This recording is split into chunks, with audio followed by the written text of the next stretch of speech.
is hit record. I do record my classes. I think on your end, you just saw something that pretty much had to give me permission to record. The reason I record my classes is I will create, this evening, I will create a YouTube channel just for us. So we'll record everything we say. I'll have a YouTube channel for you guys to have access to.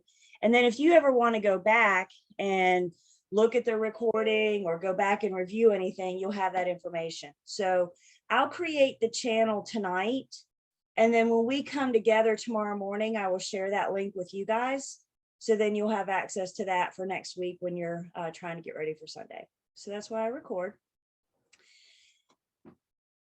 Just a couple quick housekeeping things before we actually get started. You guys all got the email from Lane. She sent it, I guess, last night or yesterday. And this is the email that we're going to use to access class every time. So you guys please go ahead and, put this email in a folder or something so you have access to it, because it's the same Zoom link every time we meet. And there's some information in here that if you guys haven't seen this email yet, I need you to. First up, Lane has asked, she sent me a text this morning and said, not all of you have completed the registration and the contract form. So if you have not clicked on these links yet and e-sign them, Lane needs you to do that. In order for her to submit you as completed to the Real Estate Commission once this class is over, she does need you to complete the registration and the contract. So if you haven't done that yet, please make that a priority. How many of you have gotten into Learn Test Pass? You show me a hand. How many of you have gotten into this class's Learn Test Pass? Great, good, thank you. If you haven't done that yet, again, please do so. Jane has done a little tutorial about accessing Learn Test Pass. And then we have the link for this class's Learn Test Pass. So we're going to spend quite a bit of time in Learn Test Pass. There's some good material in there, things to help you guys get ready for that test on Sunday. The other good stuff in here, let's see. Class Marker, I think this is important too. Class Marker is the program that we'll use to deliver your exam next weekend, next Sunday. So what we've done is, what you have here is a tutorial on what Class Marker looks like, what you can expect. Again, I do think you guys should look at this tutorial between now and next Sunday, because it kind of helps alleviate the test stress. So if you're not familiar with Class Marker, please watch that tutorial. And then the last thing in the email from Lane is all of our class dates and times, which, Saturday, Sunday, we are together the next couple weekends. Questions on anything from Lane? Always a good way to help get us started.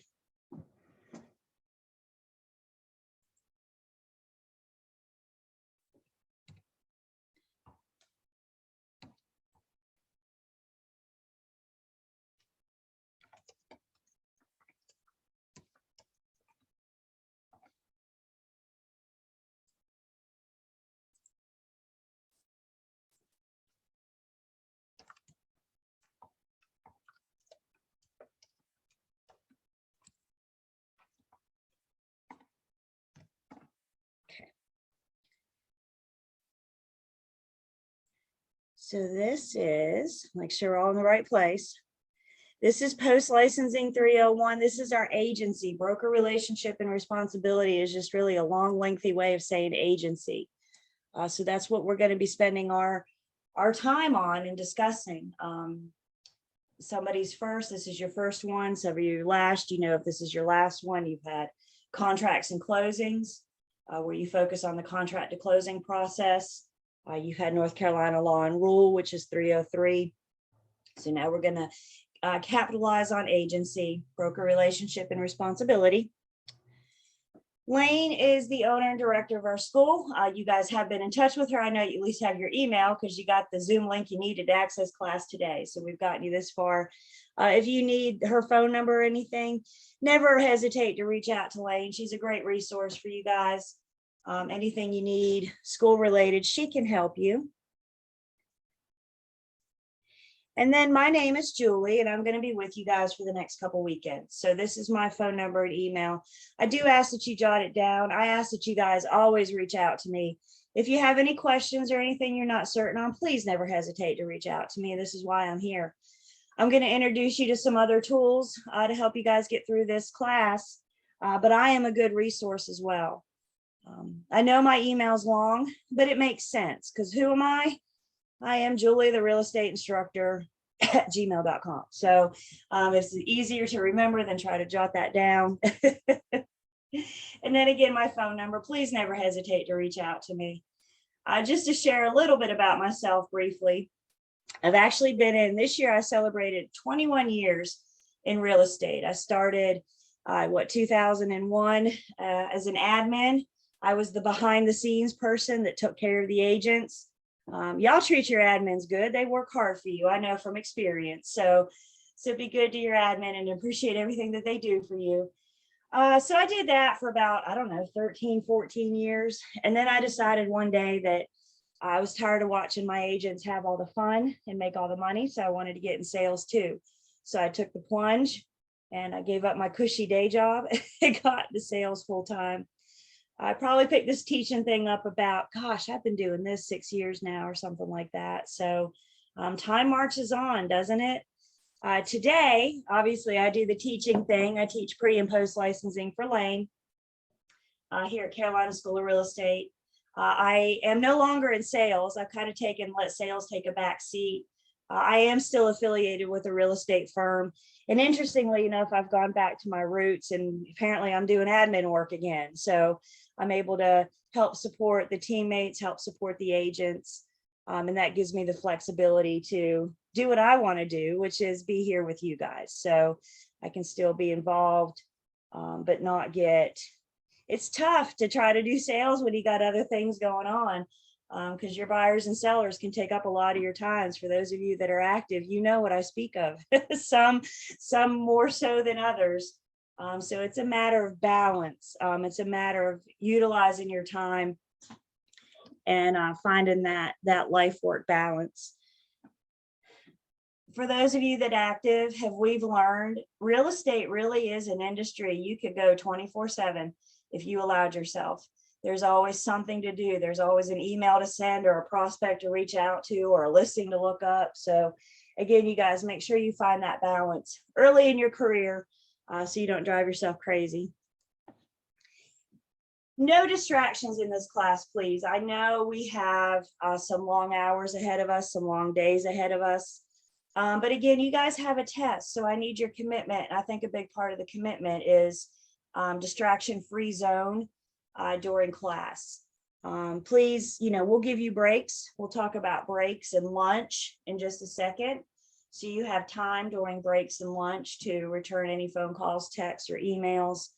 Don't be sitting there looking at other things. Don't be looking at properties or anything online while you're in this class. Don't be shopping on Amazon.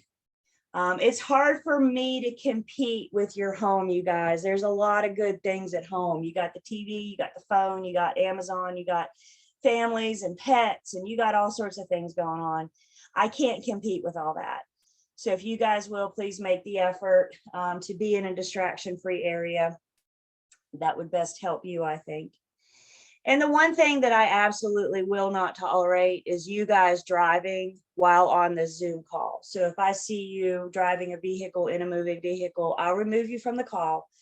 You're welcome to come back on whenever you've gotten to your destination, but I can't have you doing both. It's not safe for you and it's not safe for other people on the roads. Questions or comments about that?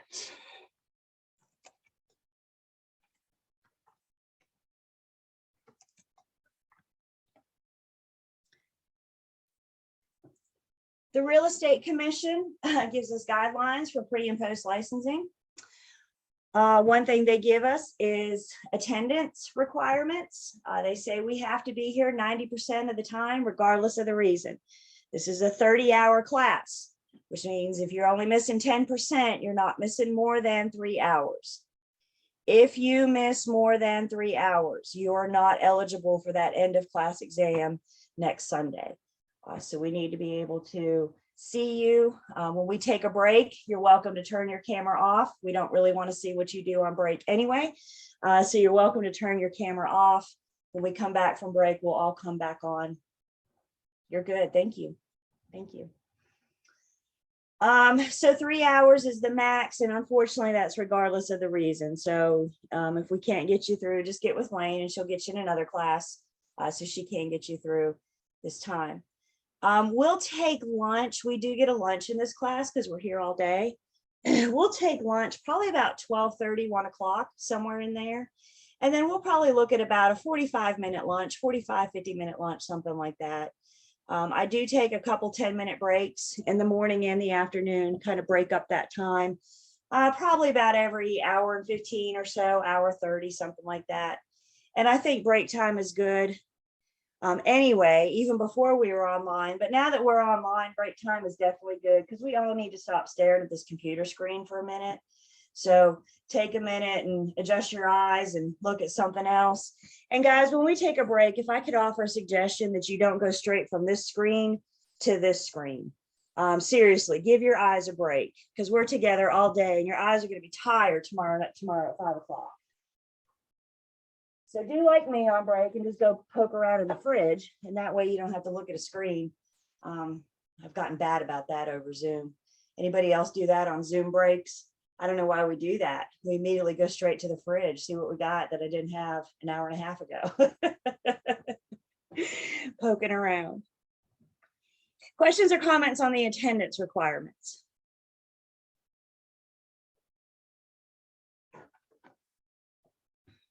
Okay.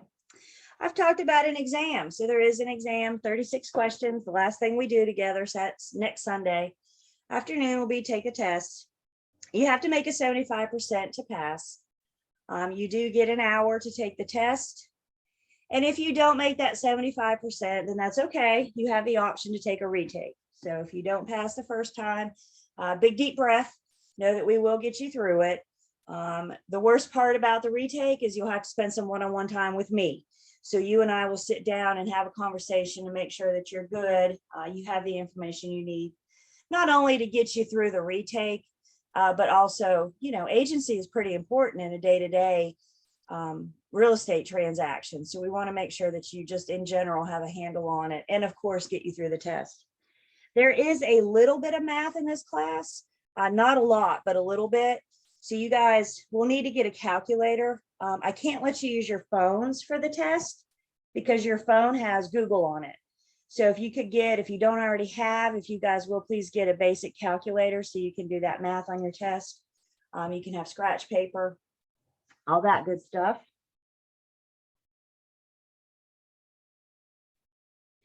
Requirements for this class, as we said, you can't miss more than 3 hours. You have to pass the end of class exam. And then this post-licensing class has mandatory homework assignments.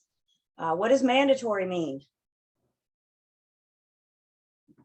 There tends to be some confusion on this sometimes. Let's be all clear today, right now. Mandatory means if you don't complete the homework assignments, you're not eligible to take the end of class exam. My goal is to give you, there's two. I'm not looking for right or wrong, you guys. I'm looking for you to complete the homework assignment. I'm looking for you to try. My goal is to have both of these homework assignments to you before we leave tomorrow afternoon, so you have all week to work on them. So I'll give them on Sunday. I'll make them due on Sunday, and you guys have a week. And as always, I'm here.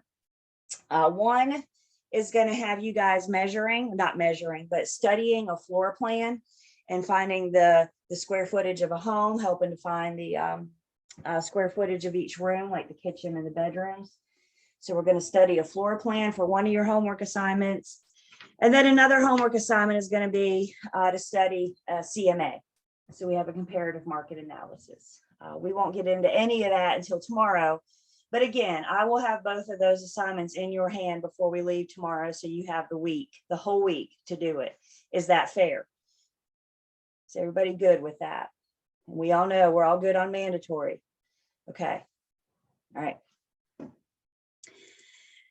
Post-licensing, I like post-licensing. I mean, I like pre-licensing too, don't get me wrong, but there's some differences. And one thing I like about post-licensing is some of you now have experience. Some of you guys have some of your war stories as well. And I think that once you get out there in the field and you start doing, that's when things clicks. That's when things start coming together. So I want to hear from you guys, and not just questions, but your experiences and your stories. Definitely more opportunity for you guys to talk than what we had in pre. With all that being said, we still have a certain amount of material that we have to cover. So I reserve the right to keep us on track. I can't let us get too far off the beaten path because we still do have required material to cover. So know that we have some more flexibility, but we still don't have an open window for just general chit chat. We'll look at your syllabus to see sales contract and bulletin. That's what we just looked at from Lane. We'll look at the syllabus in just a second. Do all of you have a current real estate manual? And do you have it with you? And if you have it right in front of you, hold it up. Let's show and tell. Let's see it. So Judy's got hers. Thank you. I see Maria's. Thank you. There's Hermanda's. Thank you. If you don't have the manual, you guys also have the option. There's Michelle's. Thank you. Ahmed, thank you. If you don't have the actual, yep, that's right. You have the option for the digital. So Ziani, you say you have the digital, so that's good. You are going to, and Bill's got the digital too. Cool, cool. So one or the other is fine. I'm going to show you guys the digital. I'm going to try to look at the digital some in class together. I like the digital for a couple reasons. First off, your subscription is like $25 for 2 years. So the book costs you $50, the digital costs you $25, and it's good for 2 years. Even when you're done with post licensing, it's good to have a current manual at your disposal. So if you ever come across something in the field or something that you're not sure, then you have this as a resource. Your firm may provide one, but you may want to consider getting that digital as well. The other thing I like most about the digital, if they update, they being the commission, if they update a law or a rule, they can update the digital. If they update the law or the rule, they can't update this thing until they update the whole book and sell a new. So there may be some things in your hard book that are out of date. But we know that the digital is always current. So just kind of keep that in the back of your mind. No matter what you have, this is a closed book test. So no matter what you have, if you have the digital, you're going to have to promise me that you won't have that available during the test. Anything that could help you get through that test. We're going to have to go on the honor system here. Learn, Test, Pass is another really good resource. We'll look at that in just a second. We got sample forms that we're going to look at. Since this is agency, we're going to spend quite a bit of time looking in great detail at our listing agreement and our buyer's agency agreement. We're going to talk about property management. So we'll have access to sample forms, and those are in Learn, Test, Pass. And then, as I mentioned, there is just a little bit of math. There's 2 math questions. So you do need a calculator to take your test. Questions or comments so far? How are we doing so far? So far, so good? I know, Julie, it's Saturday morning. Come on. How good can it be? I hear you. It is what it is, though, right? So with all that being said, let me first get out of here. And for those of you that have been in Learn, Test, Pass, this should look familiar. Again, if you haven't gotten in Learn, Test, Pass yet, please use that email and get in. If not, today, definitely by the time we're done tomorrow.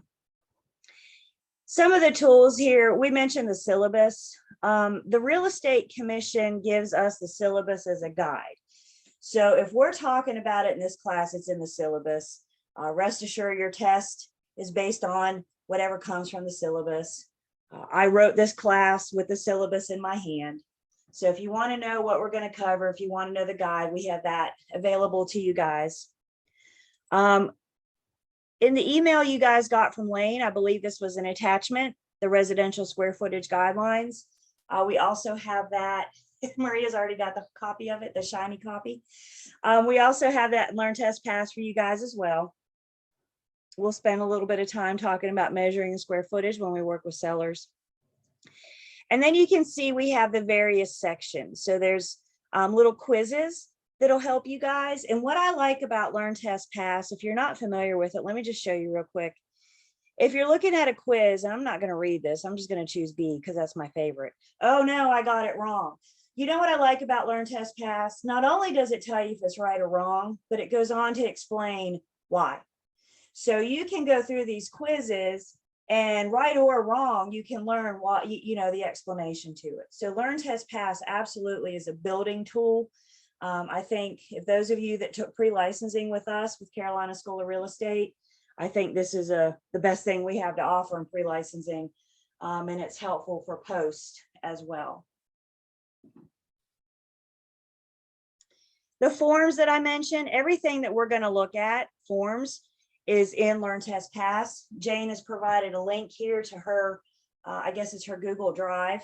So all the forms we look at, we're going to have accessible there. And then we also have our own little folder called Campbell. So there's various other things that we're going to look at. We'll talk about throughout class. If I need to share something with you guys, I'll be able to throw it in our folder. Great resource. We'll be spending some time in here.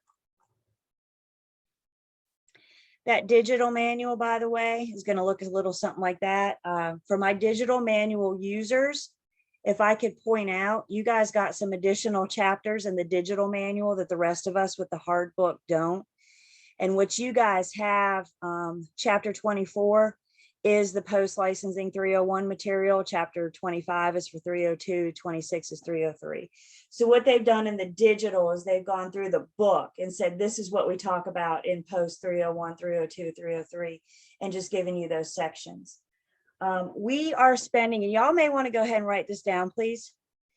In this class, we spend the majority of our time in chapter 8, which is relationships and brokerage practice, and chapter 9, agency contracts and brokerage practices. So 8 and 9 are our biggest focus in this class. Now we're going to kind of bounce around a bit because we got to talk about some other things as well, but we're not going to go entirely through any other chapter. We're just going to go through and get the little sections and pieces that we need from the rest of the book. So the main focus of this class is 8 and 9, and that'll help you guys pinpoint where to spend your time. If you're interested in the digital version, the digital manual, it kind of all starts with the Real Estate Commission, so ncrec.gov. Has anybody had a chance to go out to ncrec.gov and explore, kind of poke around? It's a great resource for not just us, but for the consumers. Remember, the Real Estate Commission's main purpose is to protect the public. And one way they can protect the public is help educate the public. And how do you educate the public? You provide them tools and resources to help them, assist them through the buying and selling, I should say, transaction. This is a public site that's open to anybody, including us. So they provide us with tools and resources that we could also use to communicate with our buyers and sellers. So we'll spend some time in here as well, getting you guys familiar with this site. That ebook, that digital manual, excuse me, can be found under publications. So if you click on, and there's several places you can find it. So I guess I should say one place you could find it is under publications, the electronic real estate manual. Again, $25 for a 2-year subscription. Just something to consider. And I think the other big resource is the resources tab. So there's all sorts of good stuff in here. And again, we'll be spending some time looking at various things.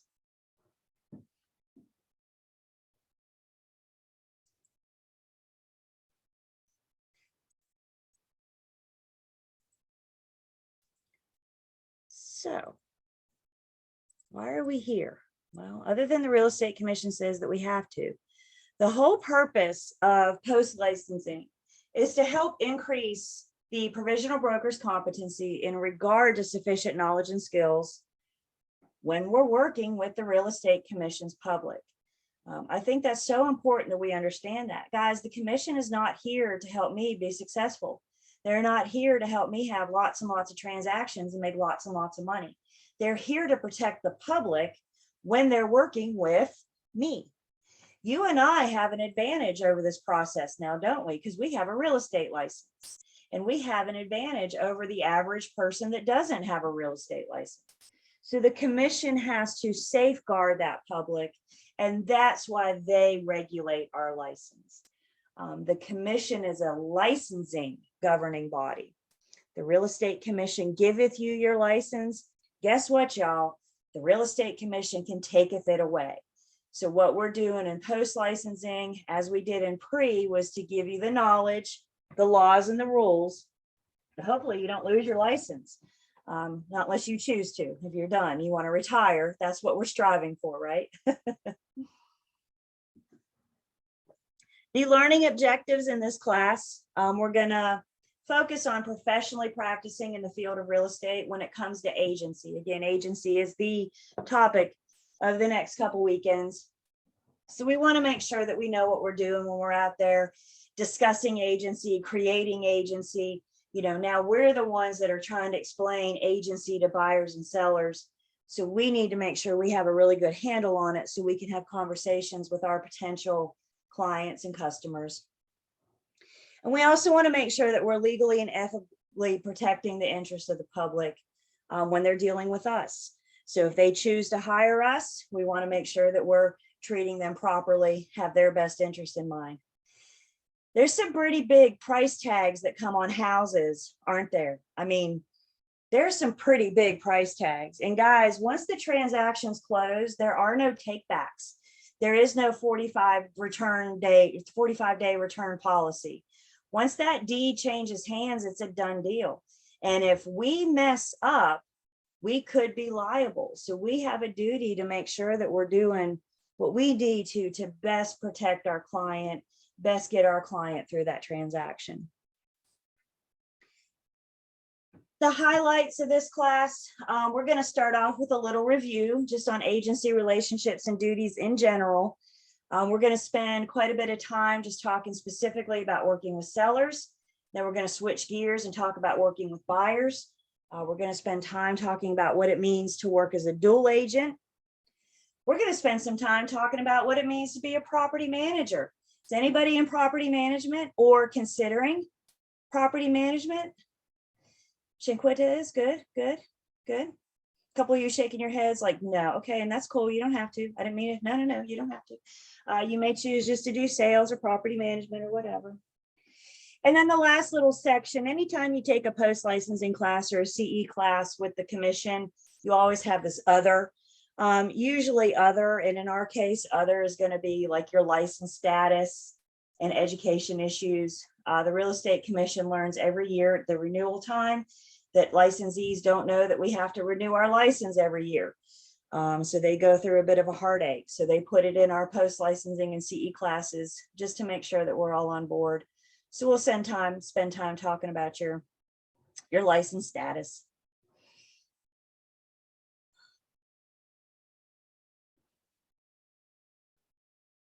Questions or comments? Y'all never hesitate to unmute yourself. If you're shy, you can always type in the chat.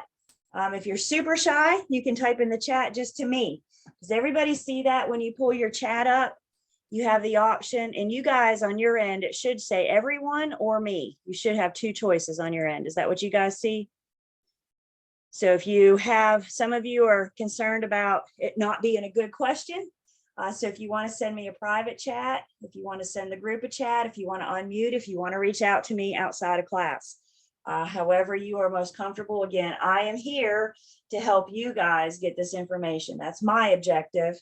That's my area of focus. So never hesitate to reach out to me.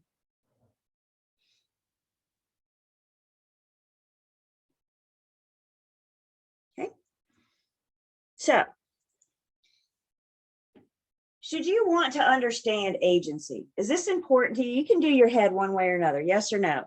should you want to understand agency? Should you want to have a grasp on agency? Yeah, I'm seeing every head pretty much shake yes. So, I mean, doy, right? That's kind of why we're here, is that we have the, agency, but we also have the idea and the understanding of it. It's one thing to know it, but it's another thing to understand it and be able to explain it. So that's why we're here, to help build on your competency. What's a RAM? You piqued my interest. RAM.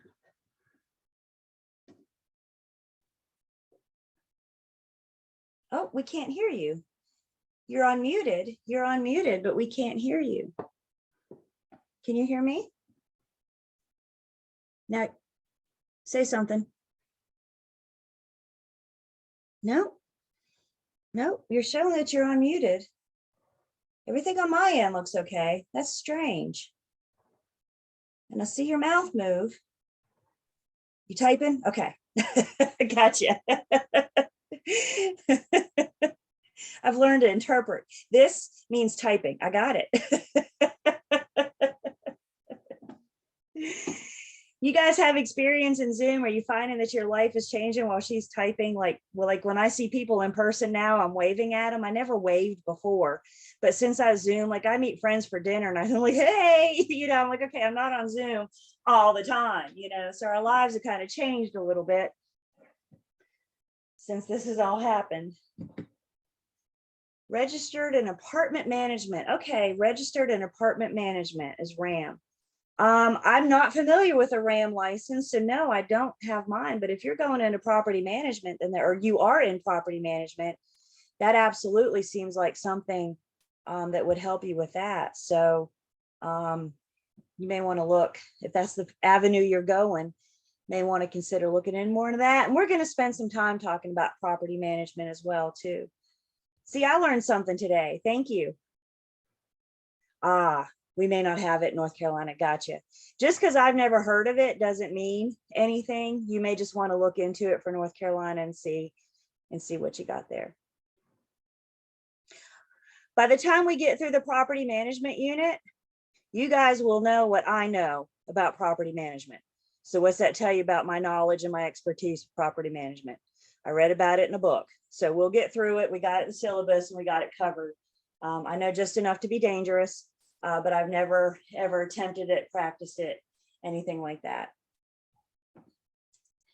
Understanding agency is important and how it works so we can explain it to our clients. But bottom line, guys, agency is a liability for us as well.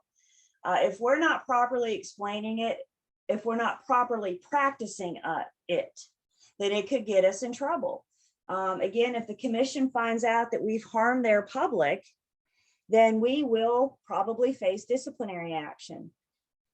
And one way we can harm our public is not by explaining agency, by not making sure that the public has a general idea, a general understanding of agency and how that works. So we don't want you out there on a liability limb. We're getting you the proper training at the gate. So now that you're in the practice in the field or getting in the field, you have this knowledge and you can take this and build on it. We're positioning you guys for a long-term career.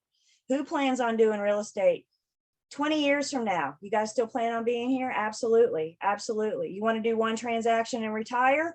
That's a heck of a lot of time and money and investment. So I think most of us are here because we want that long-term career. We want that long-term focus. So I'm a big believer in getting the proper training at the gate, which does include post-licensing. Hopefully you're getting training in your firms as well. Your local board of realtors also offers some various training things. I'm a member of the Winston-Salem Board of Realtors, and I know they have various, have you guys checked out their event calendar lately? They offer various things. So we'll kind of hope you guys will continue with your training. It doesn't just end here, especially those of you that this is your third post licensing and you think, woohoo, I'm done in 2 weeks. Yes, you're done with post, but you're not done with your training. Everybody good? That training is continuous. That training is ongoing. My real estate firm, my sales firm, we do Wednesday sales meetings, Wednesday mornings. And we met this past Wednesday. Y'all want to know what our main focus was on our team sales meeting this past Wednesday? We spent a good amount of time talking about material facts, and we spent a good amount of time talking about the importance of documentation. Does this kind of sound like a repeat? Does this kind of sound like stuff that we talked about in pre-licensing? We'll talk about material facts and post-licensing. So my point is that it's ongoing. It shouldn't be stagnant. It's not a one and done. It keeps going. When it comes to agency, first off, does everybody understand that buyers and sellers do not have to hire an agent? Buyers and sellers can go through the transaction without hiring us. And I'm here to tell you, people buy and sell houses every day without the assistance of a real estate agent. So don't we kind of need to position ourselves? Don't we need to show that we offer something to the transaction? We bring value to the transaction, because if they don't think they need us, then they're not going to hire us. I think the average person is ignorant about what's going on in the real estate world. Now, if you get a flipper, an investor, somebody that does this 10, 15, 20 times a year, they have more knowledge than the person that buys or sells a house every 12 years. You guys with me? If it's been 12 years since you bought a house, I'm here to tell you things have changed. Things have changed drastically. And one thing in this industry is that we're constantly moving. I often joke that the only thing consistent in real estate is change. So if change makes you a little nervous, hang on to your hat, because license law changes, commission rule changes, policies change. The market changes. We're coming out of this crazy market that we've been in. So our job is to help guide the consumer. Guys, my position as a sales associate is a fact finder. I'm not out there telling my buyers and sellers what to do. I'm not the one buying or selling this house. Does my opinion matter? Not really. It's not my family that's buying. It's not my finances that's signing up for this mortgage. My job is to help the consumer get the information they need so they can make an informed decision. Can I offer my opinion? Well, of course I can. But at the end of the day, what does my opinion matter? Very little, right? They need to be the one to make the decision. And that's my job, is to help them get that information so they can make that informed decision. And that's why we're here. That's what we have to offer the public. They may not know to check zoning and tax records and GIS and highway, NCDOT and school boards. And what are all these other places that we check out, right? They may not know to go to all those resources. So why do they hire us? To help them get that information, bottom line, so that they are making an informed decision. And if you're ever pleading your case about why you need it, why do I need an agent? I think us having that knowledge and those tools and those resources definitely gives them a head up, gives them a leg up, bigger advantage than if they didn't have us. Does anybody else feel like that technology is starting to take over our job? I mean, what happens when the computer can do it? Why are they paying you? So we need to position ourselves. Everybody good with that? There's even markets in this country now. I'm not sure exactly where. Shanquenta may have experience on this, but there's markets in this country that buyers don't even need an agent to get in the house. They can be given a one-time showing code. They can insert their credit card into the box and pay to get a code and walk in the front door without an agent. So even well, they're still going to need me to get in the house. Even that's becoming a thing of the past. So we've got to be able to position ourselves so we can stay in business. Now, I don't think the real estate agent's ever going to go away, but I think we're going to have to learn how to fight harder for what we got. And what do we have to show? We have our knowledge, we have our information, we have our resources.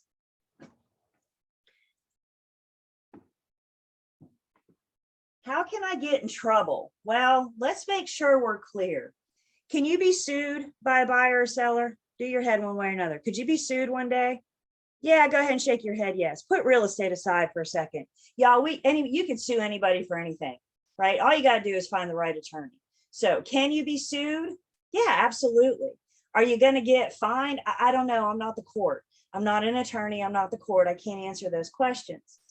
What we want to do is make sure that you guys have that information to help keep you out of the court. As I mentioned earlier, we also want you to have that knowledge to keep yourself out of real estate jail. By real estate jail, I mean disciplinary action, in trouble with the real estate commission. So I think it's important that we understand that there is a difference. The real estate commission is not going to fine you. They're going to regulate your license. But the injured party could sue you, and they could, if they win, they could impose fines. Could you get hit by both? Could you get sued and disciplinary action? Oh yeah, you've really messed up now, haven't you? So now not only are you fined, but now you've lost your license. You've had them suspended for 6 months.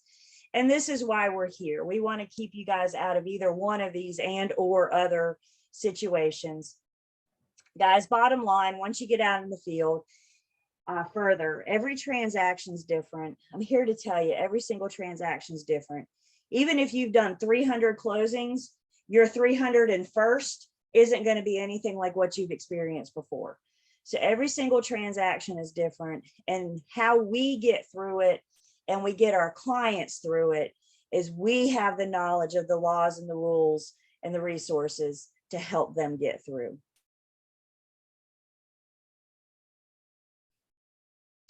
Interesting. So Shanquinta works with the city with housing programs. She's the director of the city with housing programs of shelters. And you've seen the state go after a broker before? Absolutely. Absolutely. We got to keep it. We got to keep it together. We got to be knowledgeable, and we got to be on point. I agree completely.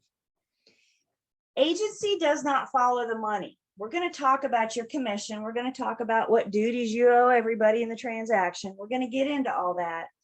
But I think it's important that we understand up front, the person that hires you may or may not be the person that pays you. But guess what? Guess where my loyalty is? My loyalty, my everything goes to the person that hires me. Let's say you've been hired as a buyer's agent, and now your buyer is interested in a for sale by owner. The for sale by owner has chosen to go it alone. They've chosen to go unrepresented, and that's okay. Maybe that for sale by owner pays me, maybe they don't. If the FSBO is not going to pay me, then my buyer is going to have to. There's only two parties of the transaction. There's only two ways I can get paid. So if the seller's not going to pay it, if the for sale by owner is not going to pay me, then that means my buyer will. But what if the for sale by owner does pay me? The buyer's hired me, the seller's paying me. Where's my loyalty? Where is my loyalty? My loyalty is to, and I can see your mouse. Thank you. My loyalty is to the buyer. It doesn't matter that the FSBO is paying me thousands of dollars, does it? My loyalty is to the one that hires me. So how do you get to have this service, this client level service? You've got to hire me. Whether or not you pay me or not, it doesn't matter. And we'll talk more about your commission and how we're going to get you paid and all that good stuff. Just as a side note for clarification, I think sometimes the wording can get us tripped up. So if you are the buyer, the people helping you out are your buyer's agent or the buyer's firm. But I think it's also important that we understand that if you're the buyer, the people working with you could also be the selling agent and the selling firm. Does everybody see that selling? When we look at our forms refer to the selling agent. So we need to understand that the one known as the selling agent and the selling firm or company, that's who's working with the buyer. Did I just hear a question? I apologize. Did I hear a?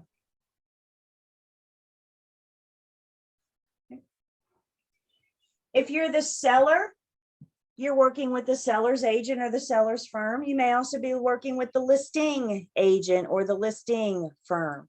So kind of basic 101 here is having an understanding of what these words mean. Again, when we look at our forms, we're going to see listing agent and selling agent. And we need to have that understanding. We'll refer to both or all in our book or in its class as we go through. And we're also going to kind of give you guys the various laws and rules. Now, I provide the laws and rules that we discuss. You guys will never have to memorize all these numbers I'm getting ready to give you as we go on in this class. I provide the specific law and rule as a resource for you guys. So if you want to learn more about it, I'll have the law and the rule on the slide that we're talking about. But license law, North Carolina license law, is regulated by general statute. It's a statewide thing, nothing to do with the Real Estate Commission. The law regulates the commission. And all licensing law in North Carolina starts with 93A, as we'll see. But the commission also has the power to create their own rules. So that's the second piece of it. There's licensing law, this general statute, and then there's commission rule. So anything commission rule is going to start with a 58A. Again, you guys don't have to know these numbers. I don't want you to try to memorize these numbers, but I want you to know where this information is, should you need to access it. And I'll show you before we're done, between now and next Sunday, I'll show you guys where you can access the current license law and commission rule on the commission's website. It's safe to say if you have anything saved or printed, it's probably out of date. So as much as things change, I want to make sure you guys always have access to the most recent, most current information. I've already said a lot, but do I have any questions so far? We haven't even started yet, right? Do I have any questions or comments so far?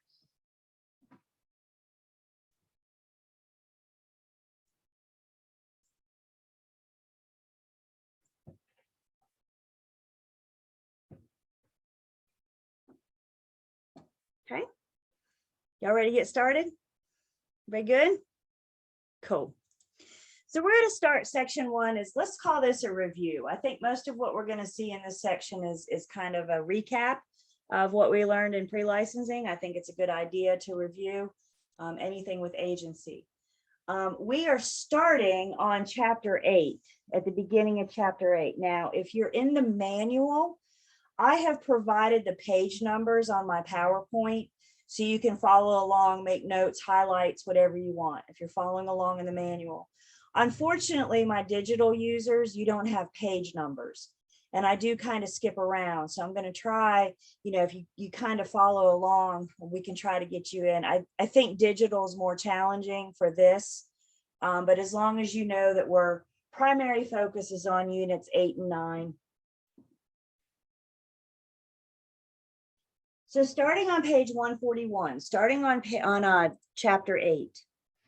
Let's first start talking about the duties of us, the real estate agent, and the various things that have come together.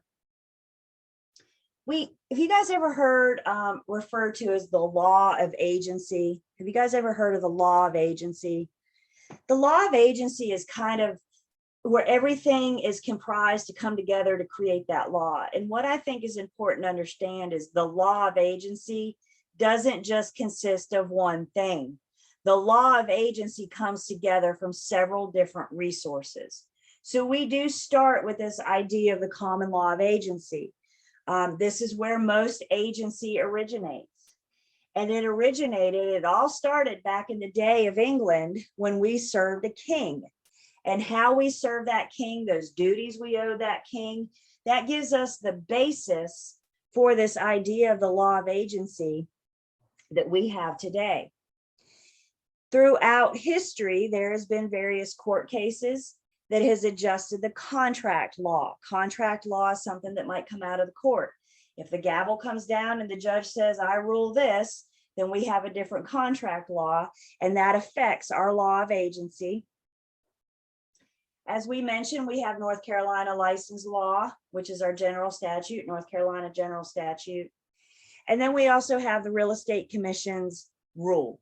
So several resources have come together to give us this whole idea of the law of agency that helps us get started, helps us build our foundation for how we practice and how we serve the public. So who are the players in the transaction every transaction? An agency is the one person that's authorized to act on behalf of the other.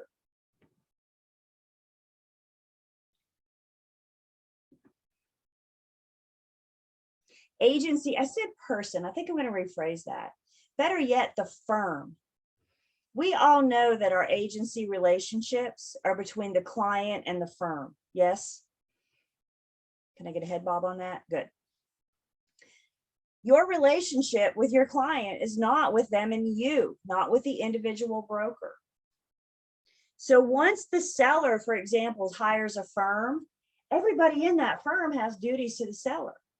The firm allows one of you to work as the listing agent. The rest of us still have duties to that seller. Principal and client are often used interchangeably. Maybe I'm talking about the principal, maybe I'm talking about the client. The good news is I'm talking about the same person. The principal or the client is the one that hires us. They are the one that hires us to perform the job, to perform the act, to act like their agent. Maybe I'm being hired to sell your property. Maybe I'm being hired to help you locate a property. Either way, they hire us by entering into an agency agreement with us. We will look at our agency agreements in this class. Make sure we have a good handle on those. We're also going to talk about the duties that I owe this person that hired me. When you hire me, we do so under an understanding. So we're going to talk about what those duties are. The agent is the one that's allowed to work with the firm's principal. So when we refer to the agent or the broker, for example, kind of use those interchangeably as well. The client hires the firm. The firm allows generally one agent to work with their client. And that person, that individual, we all owe the same duties to the firm's client, but there's one that's going to be generally that's going to be communicating the best with them, entering into the agency agreement with them. And then we're going to talk a little bit too. We'll talk more about sub-agency. I know that tends to be a bit of a third party. I'm sorry, that tends to be a problem topic. I was looking at something else. That tends to be a problem topic. So we are going to spend a little bit of time on sub-agency, helping us get better wrap our brains around that. When you see the word sub, when you see that prefix sub, I would like you guys to see under. So when I'm talking about sub-agency, we're talking about an agent of an agent under an agent. And there's several different forms that sub-agency can take. So when we get to that, we'll make sure that we break down the different forms on how sub-agency can look. Not on this list, but I think of equal importance.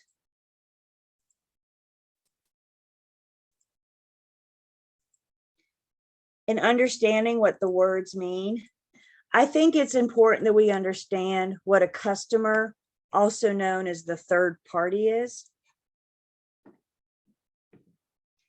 I could pretty much take all the consumers in the triad and put them in two buckets, put them in two categories. You're either my client or you are my customer. If you enter into an agency agreement with me, you get to be a client. Everybody else in the world, or the triad, the market, I should say, the market is a customer. We're going to break down those duties. We're going to talk about the various things that I owe, the client versus customer. I'll make sure we're good, that we're giving proper information to everybody, no matter if we represent them or not. Customers are also often referred to as third parties. So again, we're going to use those interchangeably. If I'm talking about a third party, I'm talking about a customer. If I'm talking about a principal, I'm talking about a client. Does everybody have that? This is one, real estate's a lot of fun, and that we have several different words that mean the same thing, right? So it's important that we understand and we can have these conversations and we know what we're talking about. The other thing not mentioned here that I do think is important is something referred to as a transactional broker, also known as a facilitator.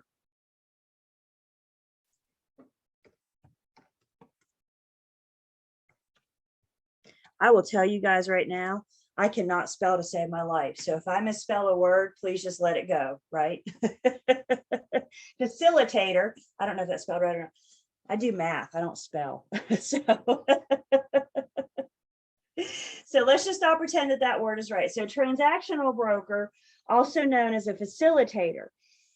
This type of relationship, and this is why I think this is important, this type of relationship is not allowed in the state of North Carolina. So if you're ever asked to serve as a transactional broker in this type of relationship, nobody is a client. You are not asked to represent either party. You are asked to represent the transaction. And I think it's really important that we understand in North Carolina, if we are involved in a transaction, somebody has to be represented. The seller had to hire somebody, the buyer had to hire somebody. One party has to be represented. I just had this come up 2 months ago, you guys. An agent from my firm called me. They call me all the time because they know I teach this stuff. So they call me all the time.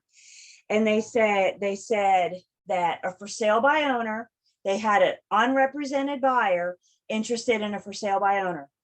And neither party wanted to hire an agent, but they wanted an agent involved to assist them through the transaction. And my agent said, Julie, I can't do that, can I? And what do you think my answer to them was? No, you cannot. So I appreciated them calling. But guys, this is why it's so important that we understand our role and what we can and can't do, because the consumer doesn't. And the consumer is going to ask these questions. They don't know that we can't do this. So my agent said, well, what do I need to do to help them out? And I said, one of them has to hire you. One of them has to enter into an agency agreement.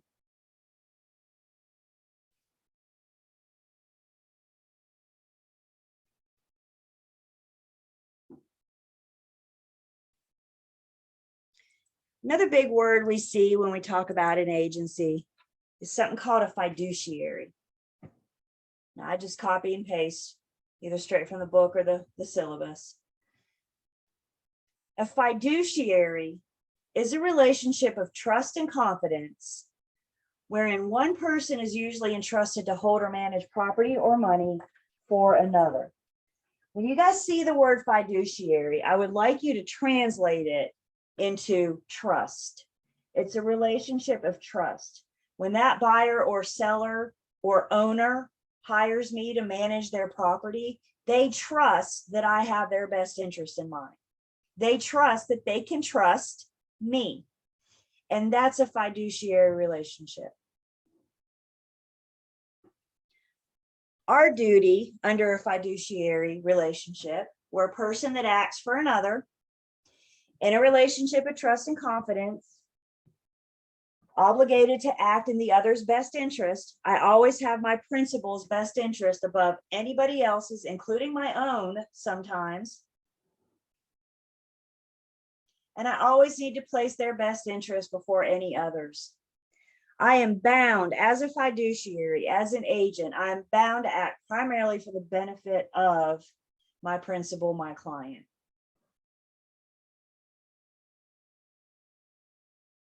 Again, we're going to break down in just a bit. We're going to talk specifically about the duties that we owe our client. We'll talk about the duties we owe our customer. So some basics of agency, kind of agency 101. We're going to talk about seller agency only. We're going to talk about buyer agency only and dual agency only. By the way, in the book, I did just skip ahead a little bit. We're not covering those pages. Where do we go? From 143 to 145, because they're not in your syllabus. So if not in the syllabus, we're not going to talk about it.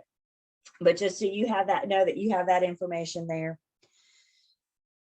So we're going to talk about the different types, basics of agency. Again, I got a whole section dedicated to working specifically with sellers. I got a whole section dedicated to work specifically with buyers.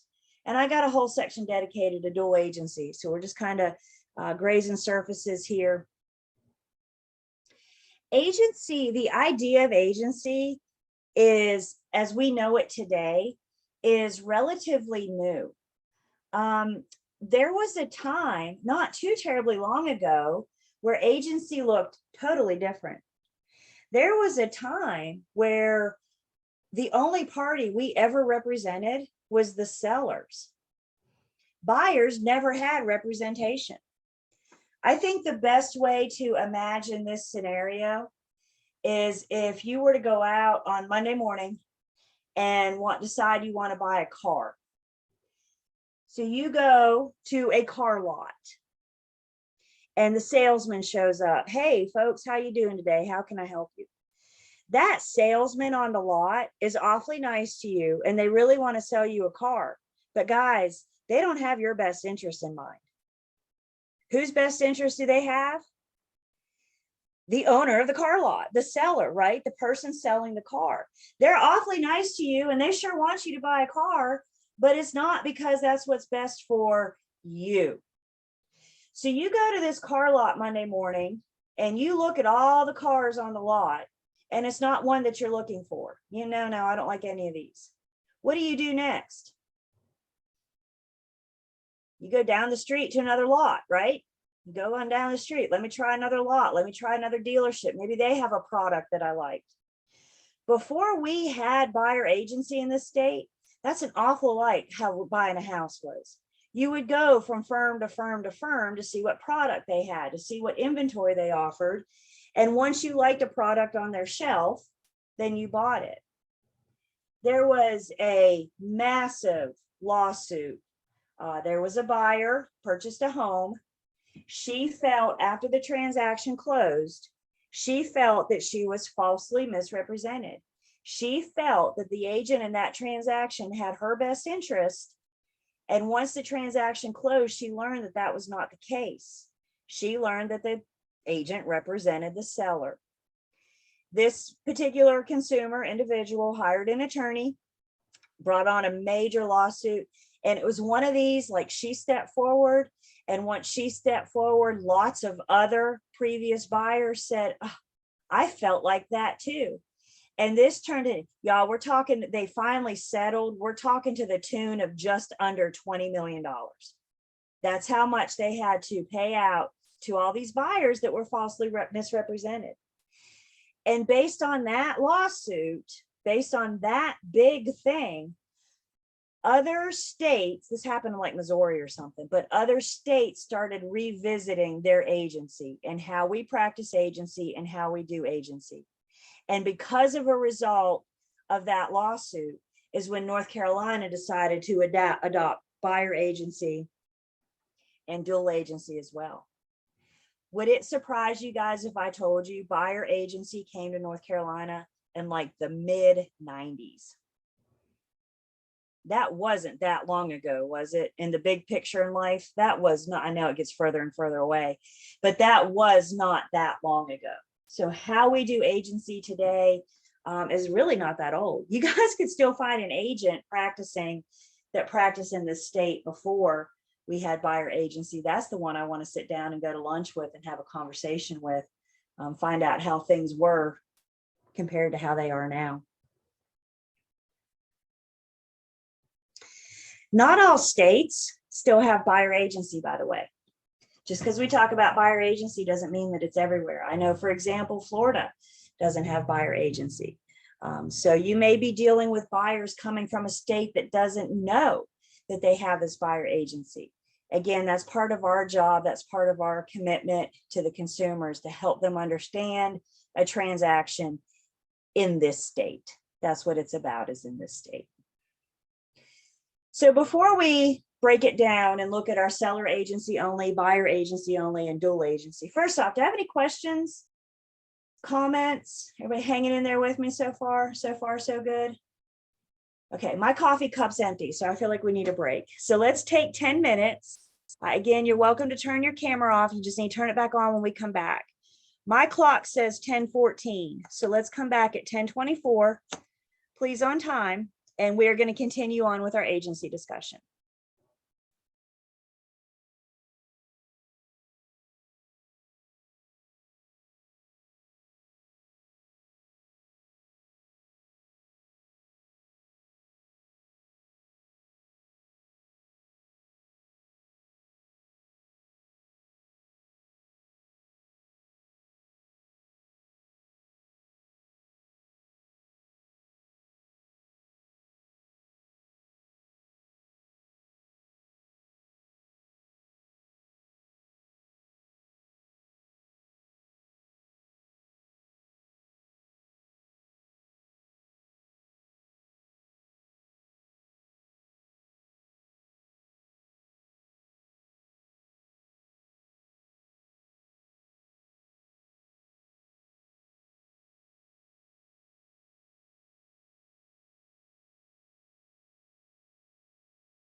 Bill's got his water. Is that your morning vice? Or do you mix it up with some coffee too? Oh no, coffee always comes first. Okay. Yeah. There's there's too many things I can give up. That's not one of them I'm giving up. Isn't that the truth? I'm not. I mean, everybody's always telling you, well, you got to do this and you got to do that. It's like, no. The coffee's non-negotiable, right? You just have to draw a line somewhere. I mean, Exactly. I am right there with you. Absolutely. and I'm first to admit it's an addiction. So I don't drink a lot of it. I just usually early in the morning, but other than that, water. Yep. I've learned the older I get, the less later I can drink. Like the earlier I got to cut off my coffee. Isn't that the truth? I used to drink coffee till dinner, and then like, I can't sleep at night. I wonder why. So I had to. So I make adjustments. I'm like you though, first thing. So absolutely. All right, welcome back. I do take, when we come back from break, I take like a quick screenshot for attendance, just so we have record of being here. So you guys on your end may see like a little flash. I don't know if you saw that or not. Some devices you do, some you don't. But just so we can keep up with who's here and when. So let's talk about, again, basics of agency. We're going to get into a lot more in depth into all of these, but let's just have a general basic conversation, starting with seller agency only. Some companies will only work with the seller. That's what we mean by single agency. How many people can be represented in this transaction by this firm? Just one, and that only one is the seller. I don't think we see this much in our bigger areas, so like the Triad, Triangle, Charlotte, for example. But in some smaller, more rural areas, you may find firms that choose to only work with the seller. They're never going to have a buyer client. Any buyer that contacts them is going to be their customer. And what these firms need to be careful about is undisclosed dual agent. This was the whole basis of that lawsuit in, I think it was Missouri, that launched buyer agency into North Carolina. So, and we will talk about undisclosed dual agency. Basically, what we're saying is an undisclosed dual agent, you start acting like a dual agent without disclosing your status, without getting permission of both parties.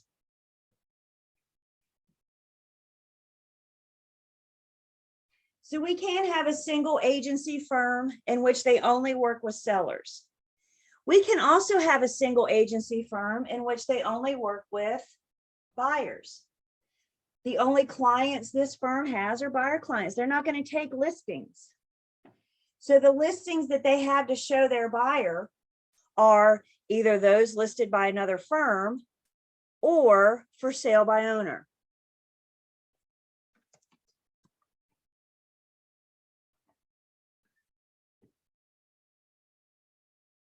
Again, I think we see this in more rural parts. I don't know that we see this much in the big areas.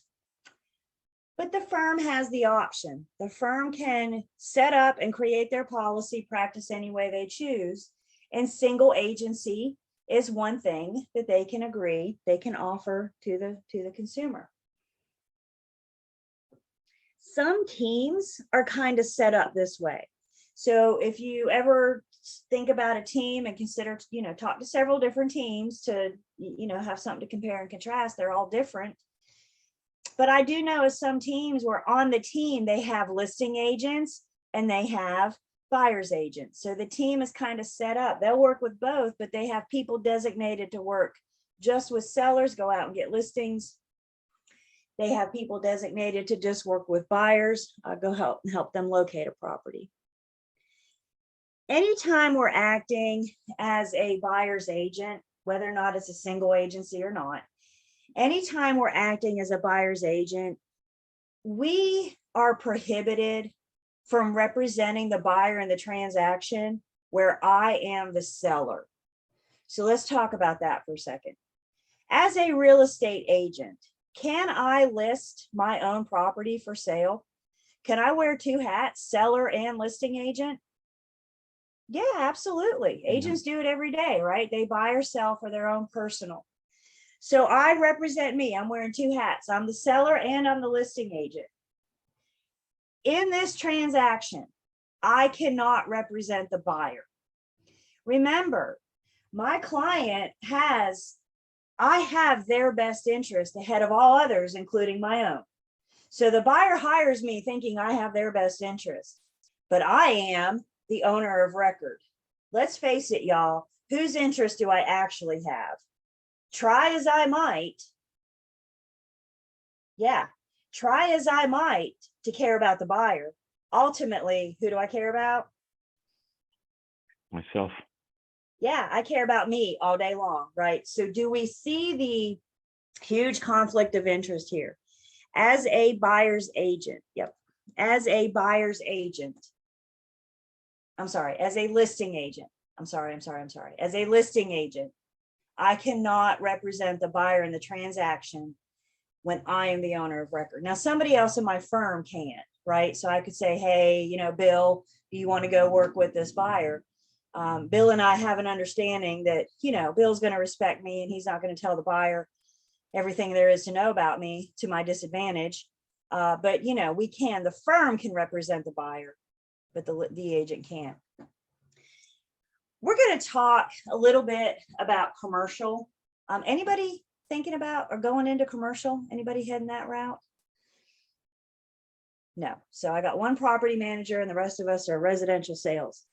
So with commercial transactions, this is an exception to this conflict of interest rule. If I am the listing agent of a commercial transaction and I have less than a 25% ownership interest, less than a 25% ownership interest, I can represent the buyer in that transaction, as long as we go into it with full disclosure. That buyer has got to know that my name is on the deed. That buyer has got to know that I have a 24.5%, whatever less than 25% is. They have to be fully informed, and I need their written consent to proceed. If that buyer is concerned in any way about my ownership interest in the commercial transaction, then they need to be encouraged to get their own representation. So commercial is a little different. I always say commercial is a totally different beast than residential. If commercial opportunity ever comes up for you, or you start looking towards commercial, you got lots of training. You got lots more to learn. So yes, ma'am. Did you have a question?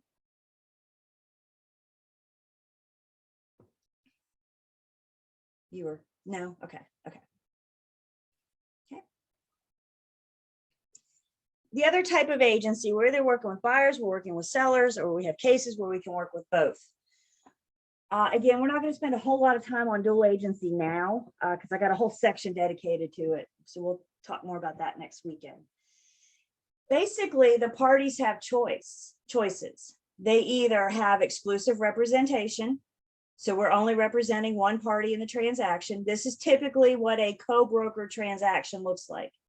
With a co-broker transaction, there are two firms.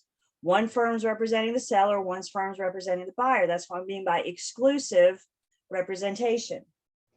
In the event that the firm represents both buyer and seller, now we're in the potential for dual agency. Dual agency exists in in-house transactions.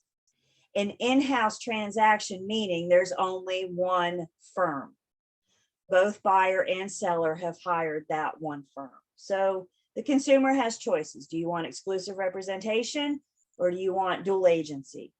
We're going to ask them these questions. We're going to hash this out in our agency agreements. We're going to have the conversation about whether or not they want dual. If they want dual, do they want to take it a step further and have designated dual agency? So again, we'll talk about all that when we get into our next, into that section. So in dual agency, the company represents both buyers and sellers in-house transaction. The simplest way I have learned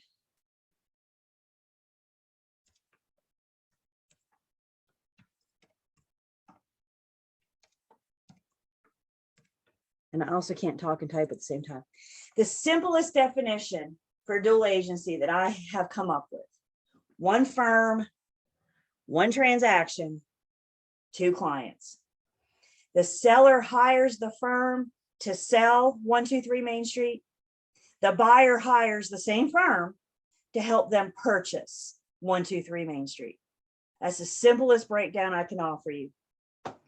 Dual agency may be one agent in the transaction working with both. Dual agency can be two agents in the transaction.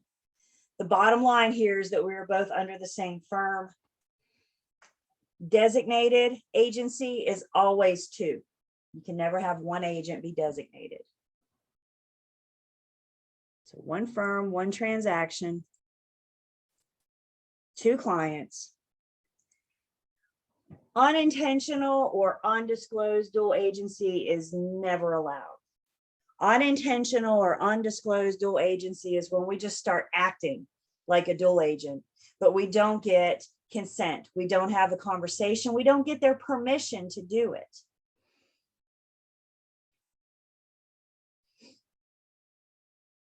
I think this one is difficult for some of us because I think we have this, I mean, a good chunk of us are in real estate because we like helping people. We want to help people achieve the dream of home ownership. And that's why we're here. We want to help those people. But undisclosed, unintentional dual agency, we have to know our limits. We have to know where our line is. And we can still be nice and I can still be helpful to an extent, but I'm not able to offer that full service in dual agency as I would if we were in a single agent relationship. So I think this is, it's in our nature to help everybody. It's in our nature to want to assist people, but we need to know where that line in the sand is so we know that we're on, how we're handling it. So when it comes to dual agency, what we're looking for is intentional and disclosed dual agency. Dual agency is intentionally created. It doesn't just happen. It is intentional. It's created with purpose. And it's created because we have informed written consent of both parties. Y'all don't look at buyers and sellers, say, we're gonna do dual, sign here. That's not intentionally created with informed written consent. We need to have the conversation. We need to make sure that they understand. We need to make sure that they know what they're getting themselves into. And then we have to get them to give us our consent. Our listing agreement and our buyer's agency agreement has dual agency embedded in it. So we don't even need a separate form for it. Thank you, Forms Committee. We have it all together in our agency agreements when we're having these conversations anyway. So the question is, did I properly create dual agency? Did I properly intentionally create with informed written consent? And I think when you're asking yourself, is it intentional? Is it disclosed? I think we can ask ourselves a couple questions. Were both principals provided with a clear explanation of dual agency and the consequences of the company broker operating for both parties? If you say no to that question, you have unintentional dual agency. So we need a yes. Yes, we provide a clear explanation. Yes, we explain the consequences. The other question we can ask ourselves is, did the principals give consent? Did they agree to allow this to happen? Again, if you say no, you're in undisclosed dual agency. If you say yes, you're doing good. So we need a yes to both of these questions to properly handle dual agency and make sure we're satisfying the license, law, and commission rule.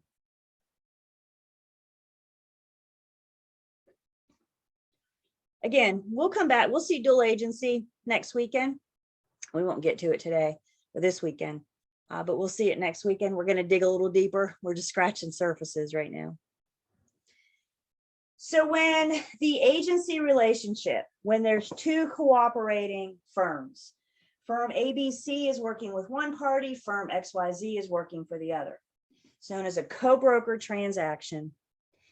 And under this type of relationship, both parties have their own representation. they have exclusive representation.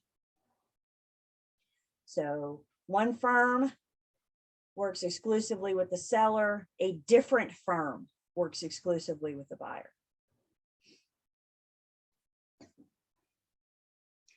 In these exclusive agencies, in these two-party, two-broker transaction, typically the seller pays the listing company, the listing firm.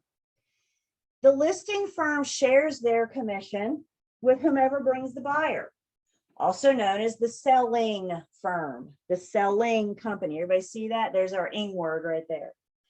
So the seller pays the listing firm because that's who they're contracted with. The seller doesn't have any relationship with the buyer's firm. So the seller pays their firm. The listing firm agrees to share their commission with whatever firm brings the buyer. How much the seller is going to pay the listing firm and how the listing firm shares their commission with the buyer is all spelled out in our listing agreement, or the buyer's firm, I should say, is all spelled out in our listing agreement. When we look at that, it'll probably be tomorrow before we get to our listing agreement. But we're going to see where the seller agrees to pay the firm X amount. And then the firm discloses to the seller, of this X amount, this is how much I'm going to give to whatever firm brings us the buyer, that ready, willing, and able buyer. Whatever MLS you're a member of, I think most of us are Triad. Somebody's down in Fayetteville. I'm not sure what do you have a Fayetteville MLS? You have your own MLS down there? Yep. Shinquita's up in New York. So whenever you get here, I'm not sure where you're going to be when you get down here. But whatever MLS you're a member of, that's where your commission is guaranteed. So in other words, I'm a member of the Triad MLS, as with most of us. And when I have a buyer looking in the MLS or anywhere, realtor.com, Zillow, whatever, for a house for sale, they call me and they say, Julie, I want to see 123 Main Street. So I log into MLS, I go to 123 Main Street, and I see how much the listing firm is willing to share with me. Whatever MLS you're a member of, we share our commission, we cooperate, and we share our commission. I am not a member of the Fayetteville MLS. Is that what it is, Zayani? Is it Fayetteville? Yeah, okay. I'm not a member of the Fayetteville MLS, so I can't log into Fayetteville's MLS. Everybody with me? I have no guarantee of commission from the Fayetteville MLS. So if I want to drive to Fayetteville and see one of Ziani's, am I saying that right? Ziani? Am I getting better? Okay. And if I want to drive to Fayetteville and show one of Ziani's properties, I'm not guaranteed commission because I'm not a member of his MLS. Everybody with me? This is a member pool, a member share. So before I hop in my car and drive to Fayetteville, I need to first call Ziani and make sure he's willing to cooperate with me. Commission is not guaranteed when you go outside of your MLS. So you call first. No, I'm not. I only pay members of my MLS. Great. Fine. He doesn't have to. He's under no obligation. Maybe he pays me, maybe he doesn't.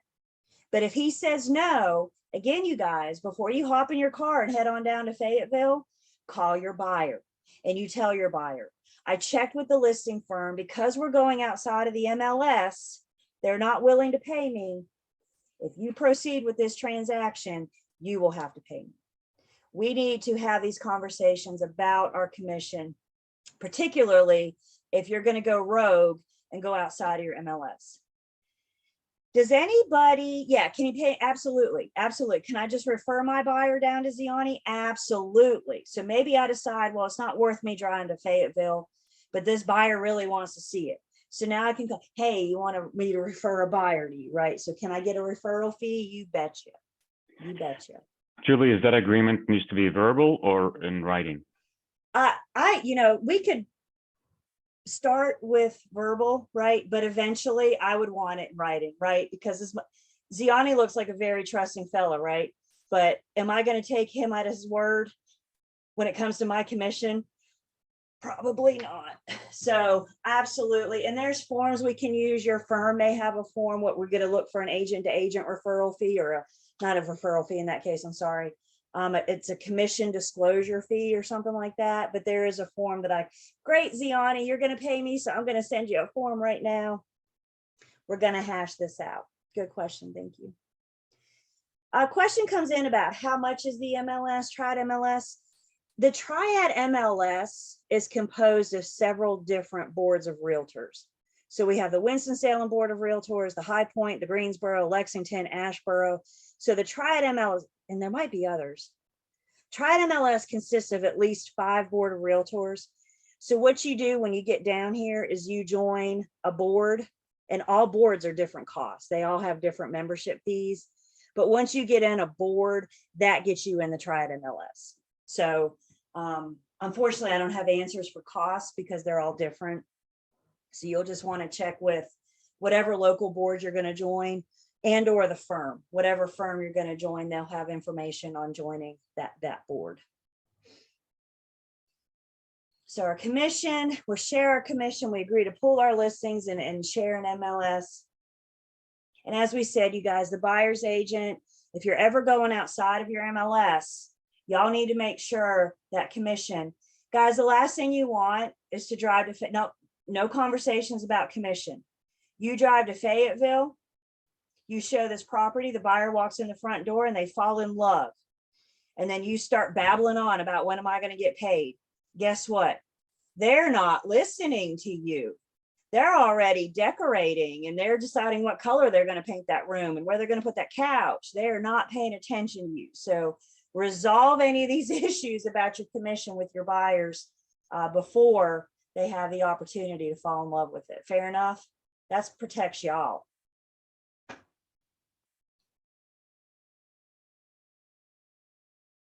Okay, again, we'll talk about commission, this breakdown and everything when we look at your listing agreement. The other type of agency we have is the seller subagent. So there's 2 different forms of seller subagent. So I'm going to talk about the one that I think is the easiest to understand first. So the first way that seller subagency or just subagency works.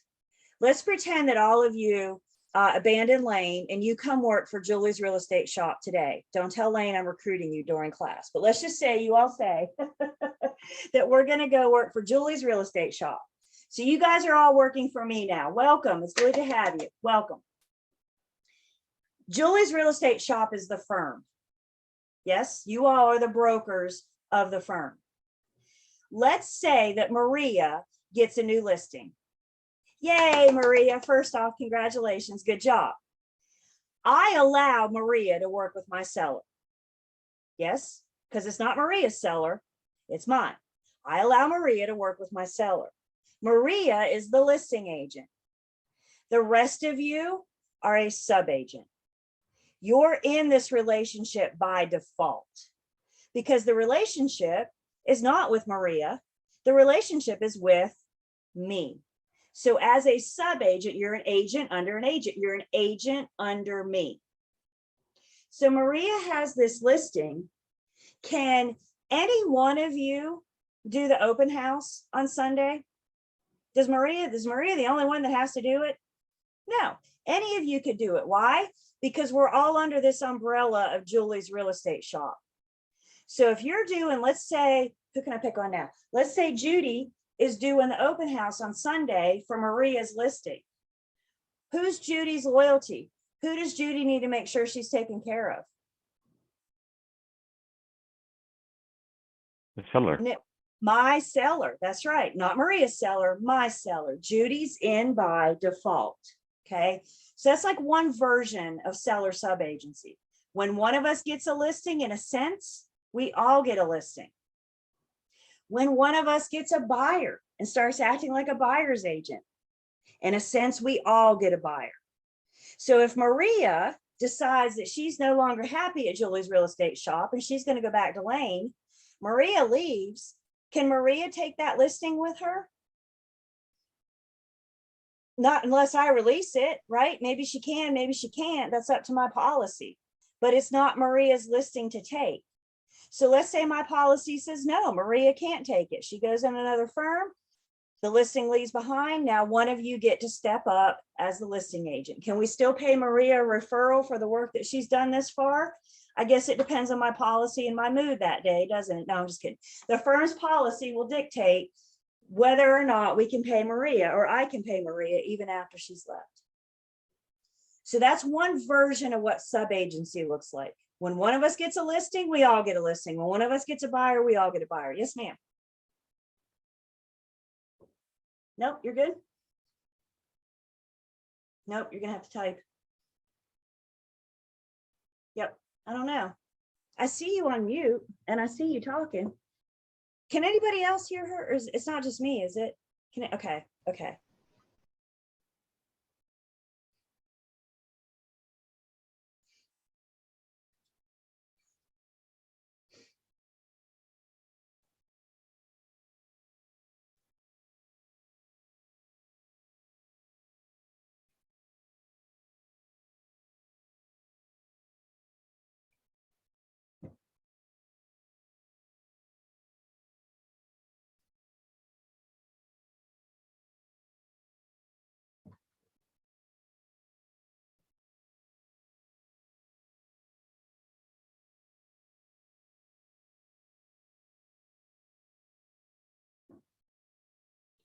Okay, so if I have decided dedicated seller and I leave my firm wants to keep the listing, can it be taken off MLS and then relisted with me in my new full firm? Question comes in. Shinquinta has a listing and she leaves. Assuming I let her take that listing, once she gets to her new firm, then she puts it into MLS as a new listing and advertises it with firm ABC. But all of that is assuming I let her take it. Again, that comes down to firm policy. If you leave the firm, y'all don't assume that your listing goes with you. Every single firm is different. It might be when it's under contract, you can still get paid if you're leaving, right? It's just all different. So I'm not going to tell you, yeah, your firm will let you know you want, that's up to firm policy. But if the firm allows you to take it, you'll terminate it with Julie's Real Estate Shop and you'll relist it when you get to your new firm with ABC. Does that make sense? Does that answer? Okay. And I see Ziani has a hand. Yes. Hi. Yes. What will happen if the client want to go with the agent that left the agency? The relationship, unfortunately, our listing agreement, the relationship is between the seller and the firm. So again, the firm would have to release it. They'd have to release it. Now, I'd like to think, let's say, Ziana, you have your parents' house listed and then you leave me, right? I'd like to think that I was nice enough, because who else, your parents don't want to work with anybody else but you, right? I mean, let's be honest here, you know? So I'd like to think that there's some, but again, this is where we say all firms are different and how much flexibility you have, if any. I mean, the seller could, you know, try to fight it and they could, you know, da-da-da. But bottom line, what I need you guys to hear is it's the firm's policy. It's whatever the firm allows. That thing eventually expires, right? So the seller may just have to write it out until expire and then call you and say, okay, now I'm ready to list with you. I agree. Shanquinta says that's not fair. I have a relationship with the seller prior to working with the firm. I agree with you completely. I knew my parents long before I knew the firm that I'm with today. You know, that's clearly where my relationship is, right? So I agree with you completely. But we got to remember what our agency agreements create a relationship between the client and the firm, not the individual agent. So I guess what that means is you just got to stay with me until you sell that house and then you can go. But seriously, every firm has a different policy. For those of you that haven't joined firms yet, or for those of you that are, you may want to, I know this is funny to say. When you're joining a firm, you need to think about what happens when I leave. And what happens when you leave is going to be spelled out in your independent contractor agreement. So make sure you address that with your firm if you haven't already. Okay, so that's one form of seller sub-agency. One of us gets a listing, we all get a listing. One of us gets a buyer, we all get a buyer. It kind of happens by default. Good, good, good. Another form of seller subagency is when the firm is working with an unrepresented buyer. What do I mean by unrepresented? They haven't hired an agent. That's right. They didn't hire anybody, did they? So the firm is assisting this buyer through the transaction with the buyer being a customer. You hire me, you get to be a client. You don't hire me, you're a customer. Remember, as long as one party is represented in the transaction, we can be involved. So even if the seller hires a different firm, even if the seller hires ABC, if I bring an unrepresented buyer to the transaction, that buyer is my customer, and that makes me a seller subagent. In this scenario, where is my loyalty? The buyer's my customer, I'm a seller subagent. Where's my loyalty in this scenario? Seller. Yeah, the seller. The buyer has said, I don't want to hire you. The buyer has said, I don't want to be represented. The buyer said, I don't want to proceed on the transaction with you. And I have to have a role. I have to have a reason to be here. So my role in that scenario would be that of a seller subagent. As we said earlier, how we share, or how the listing firm shares their commission, how they share their commission is spelled out in the listing agreement. Not all firms and not all sellers will work with a seller subagent. Some do, some don't. When you look in the MLS, that buyer calls you and says, I want to see 123 Main Street. And you look in the MLS, MLS will tell you who is welcome to bring their buyer. Is it buyer's agent only? Is it a seller subagent only? Or is it both? So the MLS tells us what agents are allowed to bring a buyer to the transaction. And if the MLS says buyer's agents only, then a seller subagent is not welcome. If they say buyer's agent only agents with buyer clients can show the transaction. Maybe we're in the same firm, maybe we're not, doesn't matter.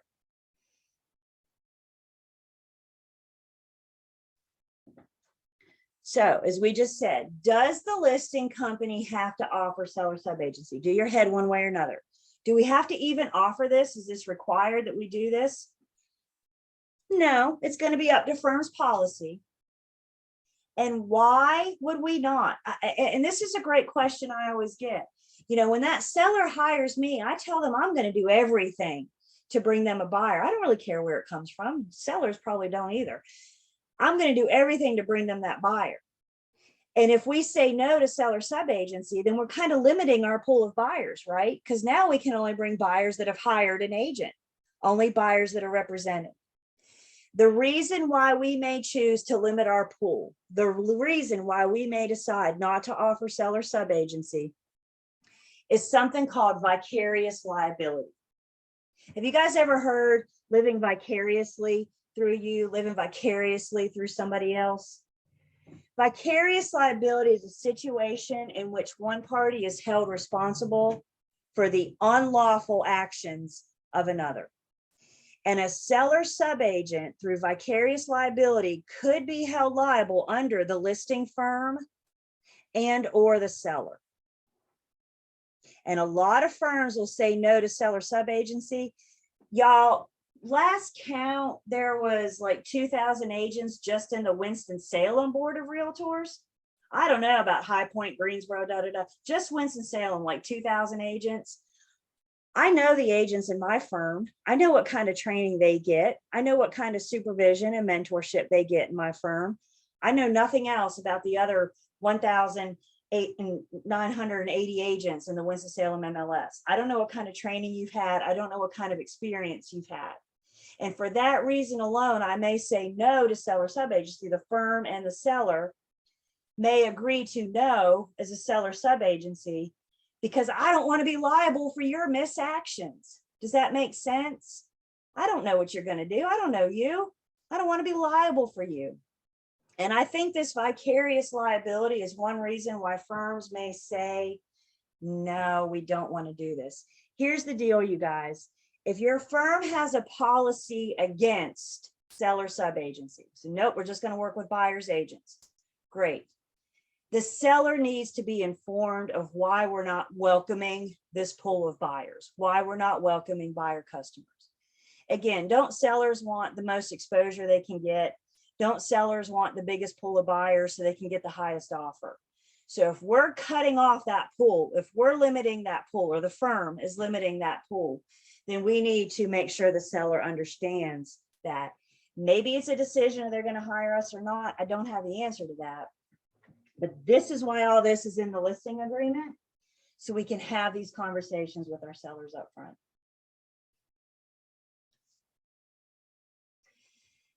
There may be a case where maybe at first the buyer doesn't feel like they want or need representation. Maybe at first the buyer says, no, I'm fine with being a customer, whatever, that makes you a seller sub-agent. And then fast forward in time, and now we're still working with this buyer, and all of a sudden this buyer decides he wants to switch. Well, I have been a customer, but I think now I want to be a client. Can we switch from being a seller sub-agent to a buyer agent? And with this, I say, be careful. Switching is strongly discouraged. And I can't do it unless I got to have written consent of both parties. Remember, we got to have permission from the listing firm and the seller anyway. But basically what you're doing is you're switching sides, you're switching loyalties. As a seller sub-agent, if you knew anything about that seller, confidential about this transaction, once you make that switch and you're now a buyer's agent, you have a duty to tell your buyer.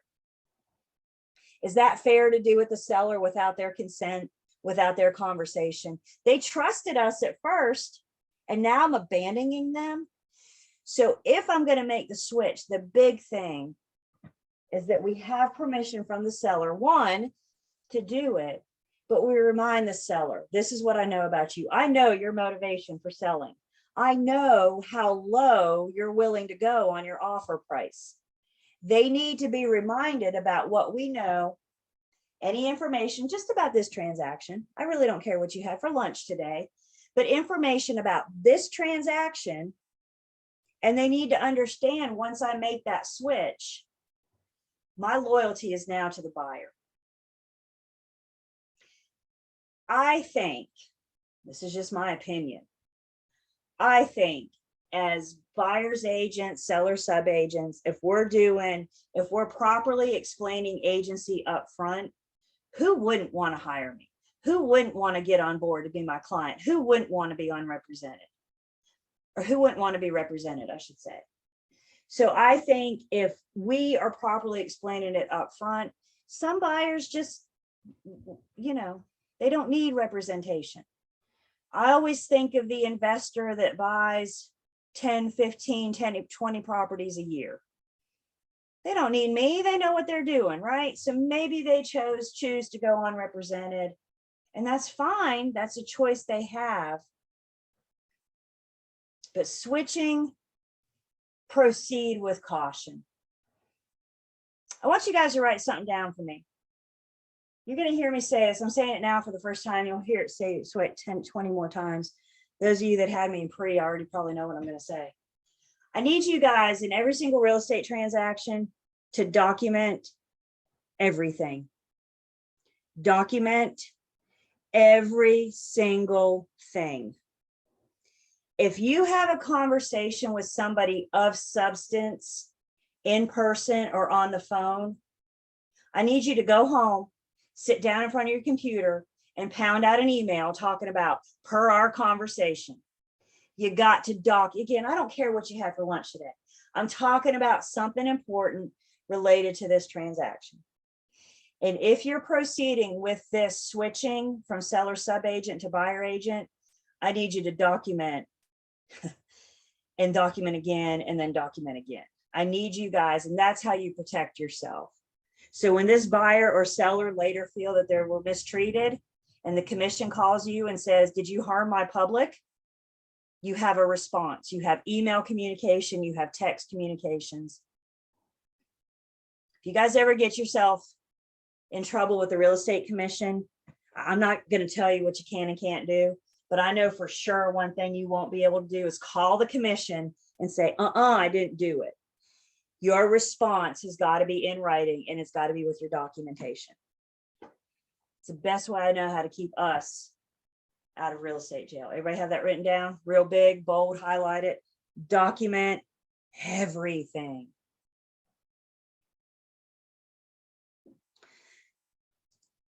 So how do I get paid? What if I'm a listing agent? What if I'm a buyer's agent? What if I'm a seller sub-agent?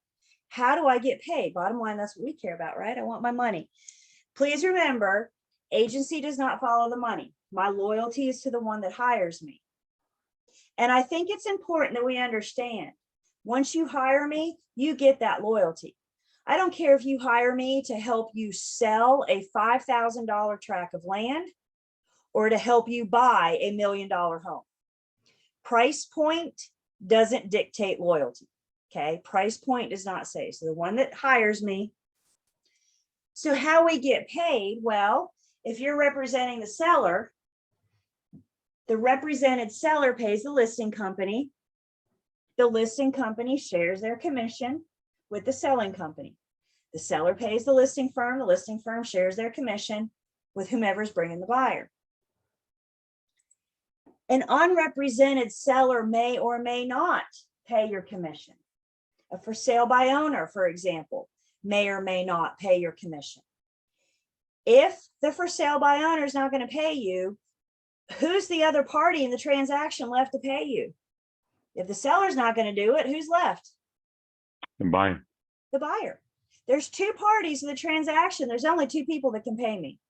So if the seller can't or won't, the buyer's up. And that's exactly what our buyer's agency agreement says. When we look at that, and we'll get to that one next weekend, our buyer's agency agreement says, I will always ask the seller to pay me first. And if they can't or won't, buyer, you're up. The other, how do I get paid? Could come down to that seller sub-agent. And again, you guys, if you're acting as a seller sub-agent, if you're working with a buyer customer, always check the MLS and make sure that it says seller sub-agent is welcome.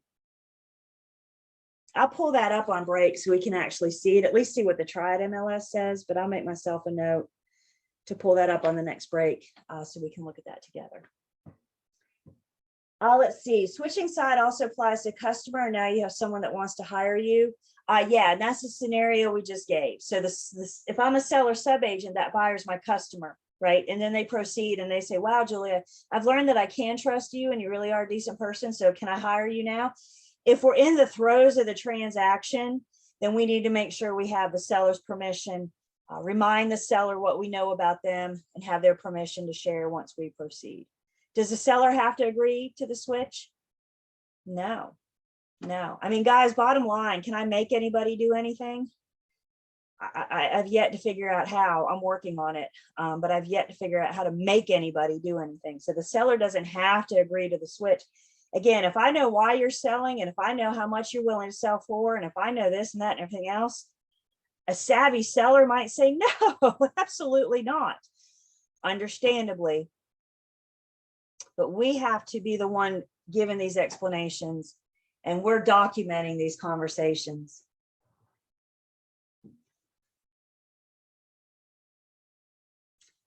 Questions on just kind of our general agency recap. Again, we're going to get into specifically working with sellers, get into specifically working with buyers, and more involved in dual agency as well.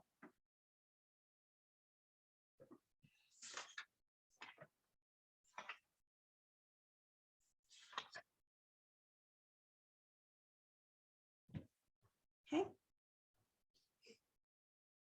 All right, let's switch gears just a little bit. And let's talk about material facts. My book people, we're over on page 152.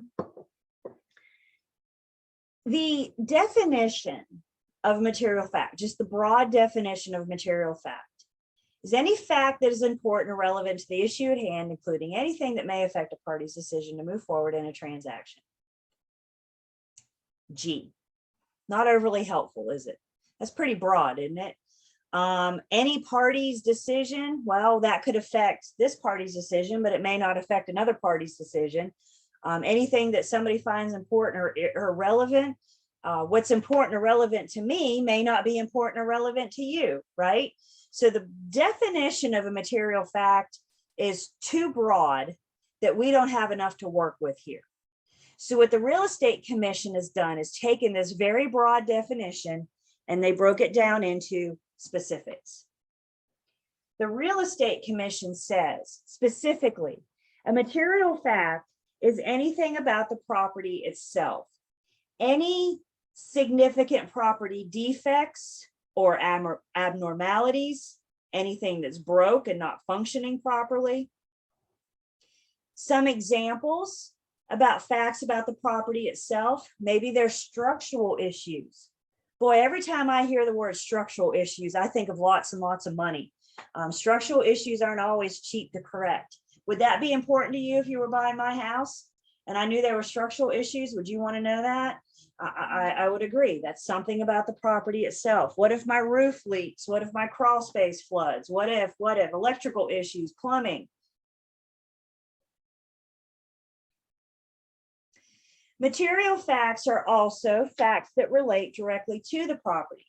It's not about the property, but it's a fact that affects it. A proposed zoning change, for example. Maybe the zoning board is discussing to change it from residential to residential and commercial. Could that affect, if that passes, could that affect the property and how the property is used? Absolutely. What if we're redrawing the school lines? What if DOT wants to widen the road right in front of my house? Is that something directly that you may find important or relevant? So facts that relate directly to the property, not about the property itself, but they relate directly to the property. The commission also says a material fact is one that affects the principal's ability to complete the transaction. Now, this one in our brains is a little bit of a conflict of interest because we're going to learn in just a minute that one service that my client gets from me is confidentiality. Remember that fiduciary relationship? And I'm not going around blabbing their information unless it's information that affects their ability to complete the transaction. That is one piece from our client that I can't keep confidential. If we find out that our client can't complete the transaction, that is a material fact that we have to disclose to the other side. I think this third bullet point mostly revolves around money. If we're under contract and we find out your buyer can't get loan approval, they've been denied the loan. Do I have to share that with the listing agent and the seller? Yes, because they're not going to close if they can't get the loan unless they have a mattress full of cash stuff somewhere, right? What about on the seller side? What if we're under contract and we find out the seller's now in bankruptcy or foreclosure? Is that a material fact that we have to share? The seller might be a little embarrassed, you guys, about the fact that they're in foreclosure or bankruptcy. The seller may not be proud of the fact that they're going to lose their home to the bank. Do I have to share that to the buyer in this transaction? Unfortunately, yes. So this third bullet point goes a little bit against what we say about that confidentiality thing. The reason it's a material fact, the reason that we have to share it is because it affects their ability to complete. If the seller loses the home to foreclosure or bankruptcy, it's not theirs to sell anymore. And by default, it's going to terminate the transaction. There's also a fourth material fact, but this is just for me and you. Anything that's known to be of specific importance to a party. I operate by, I'm a simple gal. Do you guys know the KISS philosophy? Keep it simple, sweetie. I'm a KISS girl. I like to keep it simple. And when I'm working with buyers and sellers, I tend to operate by a pretty simple philosophy. If it's important to my buyer then it is important to me. If it's important to my seller, then it is important to me. If they share something of importance to me, then that becomes a material fact to me. Now, that doesn't mean I need to run out and advertise it in MLS, or I don't need to disclose it to the sellers. That's a material fact just for me. Let's say, for example, your buyer tells you that when they buy this house, they want to take the garage and convert it to a hair salon. They're going to close it in, they're going to finish it, they're going to add water and electricity, and they're going to convert it to a hair salon. Do I now have a material fact on my hands? Absolutely. Don't I have a duty to verify zoning will allow that commercial in the residential neighborhood? What if it's in an HOA? Don't I have a duty to make sure the covenants will allow a business in that HOA? Once my client shares something of importance to me, then it becomes a material fact to me. I had buyers once. Y'all, one of the first things she told me early in our relationship, she said, I have a dining room table set for service of 10, 4 on each side, 2 on the ends. My dining room table serves 10, 365 days of the year. I'm not just going to take the leaf out and only put it in for Christmas. It's important to me that my dining room table is always set up for a service of 10. And I have a credenza and I have a china closet, china cabinet. The dining room in my new house needs to accommodate my dining room furniture. Clearly, that was something that was important to her. Once she shared it with me, you know what became important to me? Getting that woman a dining room big enough that could withhold her furniture. You guys with me? Now, I didn't call the listing agents and say, we've had service for 10. No, but it became a material fact to me. And we were able to rule out a lot of showings. We didn't even have to go because they put room dimensions in the, dining room dimensions in the MLS. And we could, well, this thing is only 8 by 7, so your furniture is not going to fit. Let's keep looking. You guys with me? It's not about me. It's about them. And in this case, it was about getting that lady a dining room big enough for her furniture. There are some things I need to go off textbook a couple times in this class. When I say off textbook, it means I'm pulling straight from the syllabus and not from your manual. So we're going to go off textbook. We're going to look at the syllabus for just a second. And there are some things in this state that the Real Estate Commission has said, these are things that are always going to be considered a material fact. In other words, we don't have to stand there and ask ourselves, gee, I wonder if this would be a material fact. The answer is always yes. The commission has taken the guesswork out of these particular things for us. If a property has ever been clad in ephes or synthetic stucco, it will always remain a material fact on the property. Synthetic, well, actually stucco. Let's just talk about what stucco is. Stucco is a type of exterior siding, and it almost looks like concrete. I tend to think of stucco like Spanish style homes, like it's real rough. You know what I'm talking about? That's stucco. So synthetic stucco then is fake stucco. It's not the real deal. And the problem is, if it's ever been clad, it's also known as ephes. If it's ever been clad in synthetic stucco, there's a good chance that moisture got back there at some point. We don't always have proper draining, and that's fake stuff. And so once moisture gets back there, man, that can do some damage fast, can it? So even if it's been fully replaced, it will always remain a material fact on the property. So if you're getting ready to go list a property and it looks like it has stucco on it, we got to ask some questions. That's a red flag that we have to ask some questions. Maybe your seller, I don't know if it's synthetic or not. I have no idea. One way you can tell if it's the real deal, just go to the side of the house and knock on it. If it's the real deal, it's going to be solid. If it's fake, it's going to sound hollow. So go outside on break and like knock on your driveway or your sidewalk. That's going to be pretty solid because that's real concrete. Does that make sense? If you knock on your sidewalk and it's hollow, be careful because it's the fake. So synthetic stucco will always be a material fact. Polybutylene pipes. This is a, for lack of a better word, this is a cheaper, I was gonna say less expensive, but we're all friends here. This is a cheap pipe that some builders use to help save costs. It's a white pipe and it's got blue letters written on it usually. The joke about polybutylene pipes is that don't worry, if they haven't leaked yet, they will, because there's a really good chance that after a certain amount of time, they will eventually leak.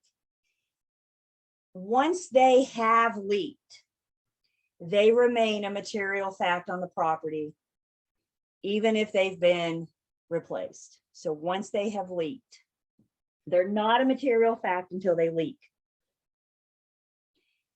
And then the other item that the commission gives us that will always be considered a material fact is if the property had ever been a current or a former site of a meth lab. There's chemicals that emit meth homes, and they get into walls and ceilings and floors, and you're not always going to be able to get those chemicals out. So I know the question I always get is, how do I know? Well, I mean, you may or may not be able to walk in the front door and tell. I've heard, I do not know this, by the way, but I've heard that meth labs tend to smell like nail salons. So if you walk in and like you have an off smell, that might be a good indication to ask some questions, your little red flag to go up and ask some questions. I mean, if it was busted on the news, then we may have that knowledge as well.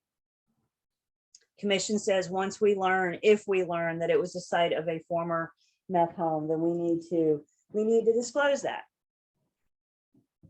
I actually have a the real estate commission. Are you guys signed up for the e-bulletin yet? The commission sends a bulletin out. Man, they're spot on, like the first of every month. They are on point. If you're not signed up for the e-bulletin yet, then please get so you can go to the commission's website and log on. You guys all know you have a log on to the commission's website. You can check your records, make sure your credits post, that kind of thing. We'll look at that. But just make sure your email address is in. Make sure that you're subscribed to the e-bulletins. They do send out good information once a month. And they actually put an article out about meth homes. I don't remember when, but they addressed it head on. So I will put that in the Campbell folder of Learn, Test, Pass. If you guys want to look at that and get more information, I'll try to do that on our lunch break, so you guys can have that. And it's it was very informative because I had the same questions too. Like, how do I know? And you don't want to walk in the front door. Hey, if you guys ever cook meth in here? I mean, you don't want to be that presumptuous to the seller. They may not like that, you know? So the commission answers a lot of our questions. Questions on these things, always considered a material fact.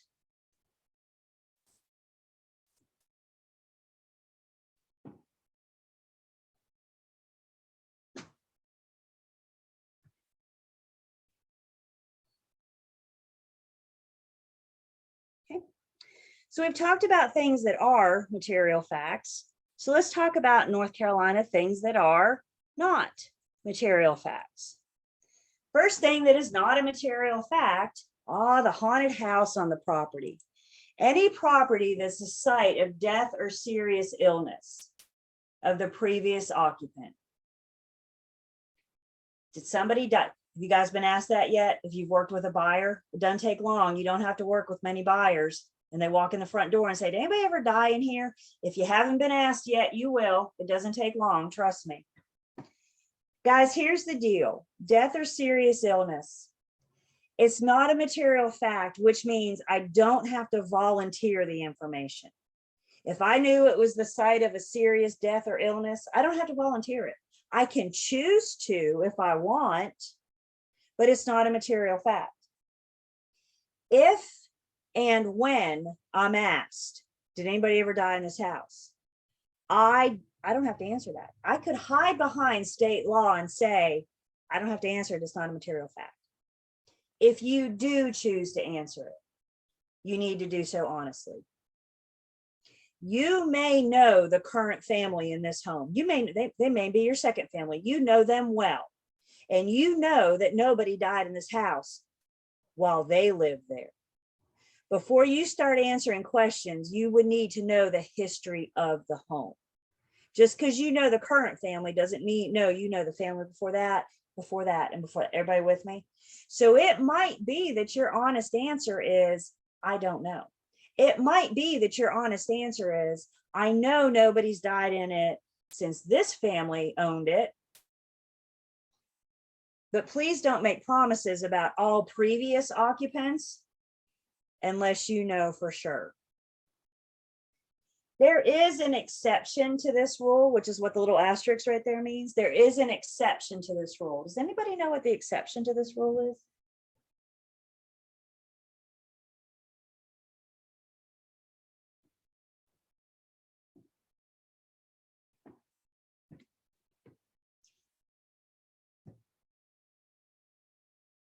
If you're ever asked, did anybody ever occupy this home that had AIDS or HIV?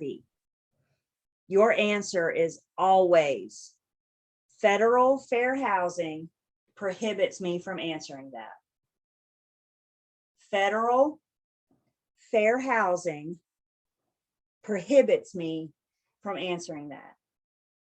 I don't care if you know for a fact or not. Your answer is always, federal fair housing prohibits me from answering that. Those with AIDS and HIV are protected under handicap disability status and are protected classes. We are going to discuss the protected classes when we talk about working with sellers, particularly how we can advertise and be in compliance with fair housing. So we'll revisit those protected classes.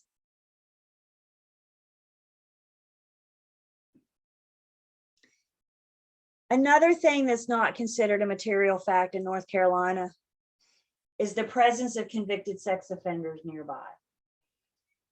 When it comes to this one, I'm a huge fan of being the source of the source. When you work with buyers that have children, they're probably going to ask you, are there any convicted sex offenders nearby? And my favorite answer is, that's a great question. Here is the North Carolina, was it Sex Offender Registry website? Please go look. Please go investigate. Please go check it out. We need to be aware of a couple things of agents. First off, this word says convicted, which means they've been caught and sentenced. Unfortunately, not all sex offenders are convicted, are they? Not all have been caught yet. Not all have been sentenced. So before you start saying there are no sex offenders nearby, if you're going to make that statement, you need to go knock on every single door. You guys with me? The only thing the registry tells me is those that are convicted. The other thing that we need to be aware of that we can help educate our buyers, there's something out there called Megan's Law. Megan's Law is what requires sex offenders to register their current address. So Megan's Law requires convicted sex offenders to register, which is how they wind up on the registry. But what we need to understand is sex offenders can and do move. So while there may not be a convicted sex offender next door today, that doesn't mean that one can't move in tomorrow. Bottom line, let's know where our kids are and who they're with. And when it comes to this question, be the source of the source. Send your buyers to the website.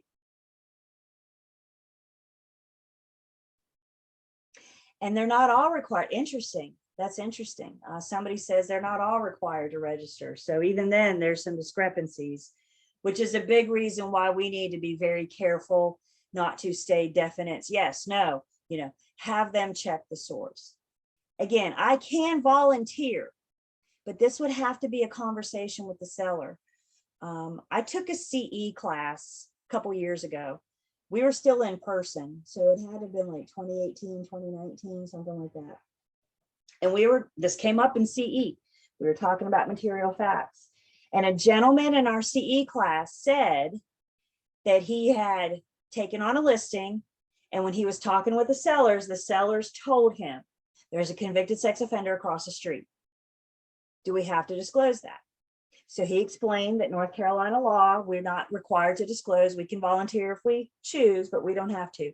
And after a long conversation with them and the sellers decided to disclose that information.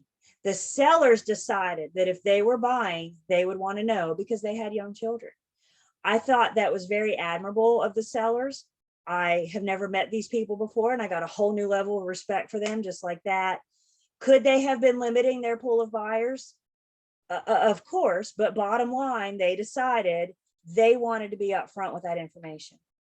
And what we get from that story is that they chose to disclose. They don't have to, they didn't have to volunteer that information, but through a conversation, they decided to, they chose to.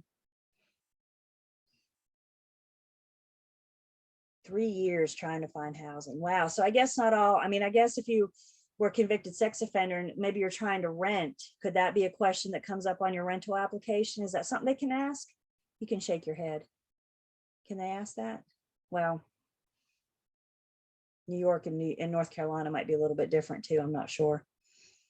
But yeah, when it comes to this, we need to be the source of the source. Everybody good with this? Questions or comments on things that are not material facts?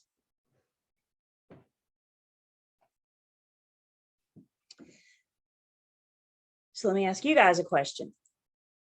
What do you think? Are we responsible for hidden or latent defects? Can I be responsible for disclosing things I don't know? No, I can only disclose what I know, right? Guess what? The seller can only disclose what I know. But you can't disclose, okay. A latent defect is one that exists, it's there, but it's not become apparent yet. You can't see it, you're not aware of it, right? Let's say, for example, I have an electrical issue behind this wall. I walk into this room, I have no reason to think that anything's going wrong with my electricity back here. I don't have any burn marks on the outlets. I don't smell anything. I don't, I have no reason to suspect there's anything wrong with this wall. That's a latent defect. Now, when I start noticing, little burn marks by the outlets and everything, that should be a little red flag for me. But we cannot be responsible for disclosing latent defects, things that are hidden, that are not obvious yet. Again, we can only disclose what we know, and we only know what we can discover. We don't live in these homes, do we, guys? We don't live in these homes that we're listing. So this is why we ask the seller questions. This is why we go through the home and we look and we listen and we smell and we learn. What about this? Are you responsible for disclosing personal confidential information concerning your client? Unless it's something about their ability to complete the transaction. Anything that, do I have to disclose personal confidential information about my client? And I'm seeing heads shake. No, that's why they hire me. That's why they hire me. Again, the only exception to this is if we find out they can't complete the transaction. Inability to complete the transaction is a material fact. I had sellers once, and they attempted to go for sale by owner. They had it listed themselves for sale by owner for about 5 or 6 months before they called me. They called me, they had it. They were up to here. They were frustrated. They were like, we just want to sell our house. I said, okay. So we listed it. We went on the market. We were on the market for like a week and a half. And by the way, you guys, this wasn't the current market that we're in right now where homes are just flying off the shelves, right? This was like back in the day when we had inventory and we had days on market. So we were on the market for like a week and a half, and she calls me beyond frustrated. And my first thought was, dang, we've only been on for a week and a half. Give me a minute, let me advertise properly. Then I thought, wait a minute, she's been at this 6 months longer than I have, right? Because she tried to go for sale by owner. So her and I were in 2 different places. But she calls me and she wants me to go into MLS and put that my sellers are super highly motivated. Super highly. I said, no, I'm not going to say all that, but I will go into MLS and say you're a motivated seller once I get your written permission. Before I can disclose that my seller's motivated, that's something confidential, something personal. and I'm not going to advertise it until I have their written permission. Let's face it, aren't all sellers motivated to sell? I mean, they put a sign in the front yard for a reason, right? So there's some motivation to sell. But when a buyer sees that the advertisement says motivated seller, what does that tell the buyer? You can negotiate. We may take something less than asking price. Exactly. So I think while all sellers are motivated, when you're advertising it's a motivated seller, what you're telling the buyer is bring me anything and we'll see what we can do with it. I put that in MLS once she sent me an email. I did not put super highly motivated because I'm not doing that to her, but I did put motivated seller in once she sent me an email giving me her permission.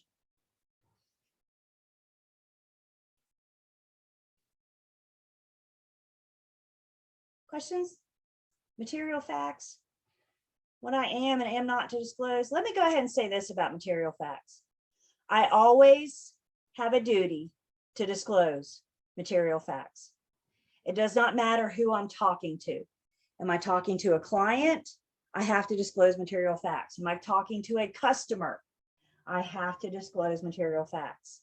I always have a duty to disclose material facts to everybody. If I may word that differently, I never have a reason not to disclose material facts. It doesn't matter who I am. Am I the listing agent, the selling agent, a dual agent, a seller sub agent? Doesn't matter my role. We always disclose material facts.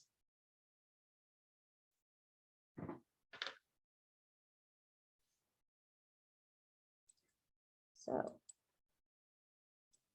with that being said, it is break time again. So my clock just turned 11:37. So let's take 10. We come back, we'll last hour or so before lunch, and then we'll talk about what lunch is going to look like and when we get back. So let's take 10.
Welcome back.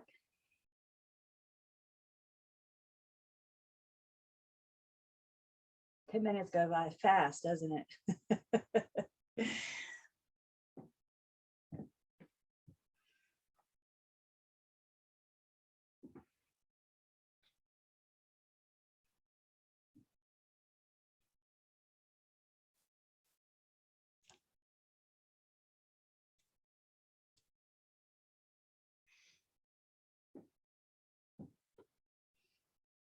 Any questions about anything so far?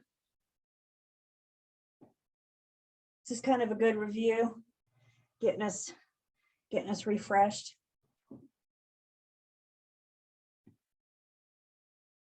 Welcome back.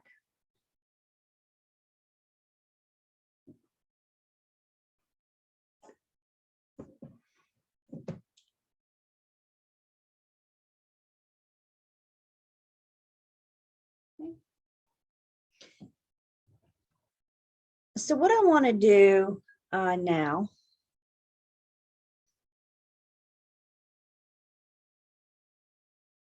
take attendance. Shanquenta, I'm not sure if you're there or not. It looks like your camera's on, but I can't see you. So if it's on, it's dark for some reason. Maybe you have something in front of your lens.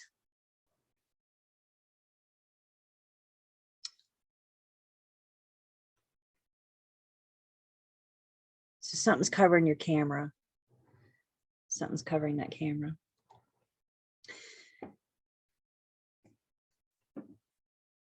It's strange. Turn it off, turn it back on. That's my IT solution to everything. Restart.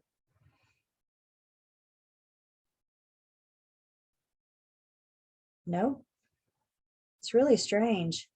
You don't have anything in front of it. I can see it turning on and off.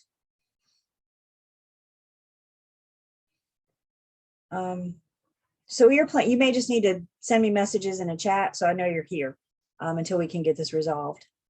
So we can make sure you're here. So what I want to do now, you know, we mentioned, guys, material facts came up in a discussion in my, no, I don't see anything.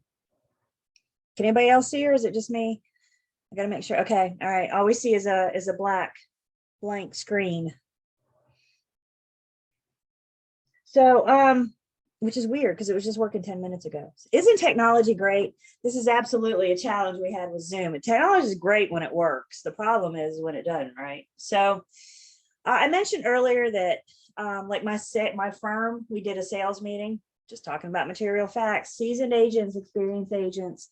But it's important that we have these conversations come up over and over and over again so we can stay fresh and we always know what's current.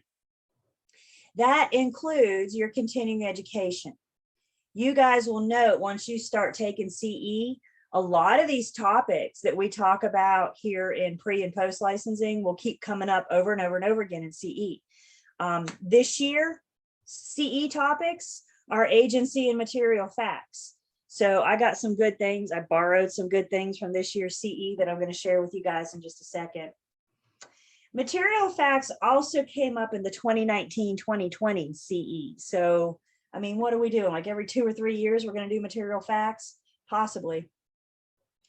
And one thing I got from the 2019-2020 material facts, CE, was this little worksheet.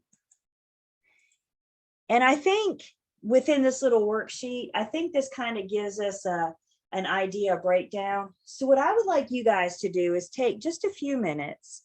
And can everybody see my screen first off? Everybody see the material fact examples?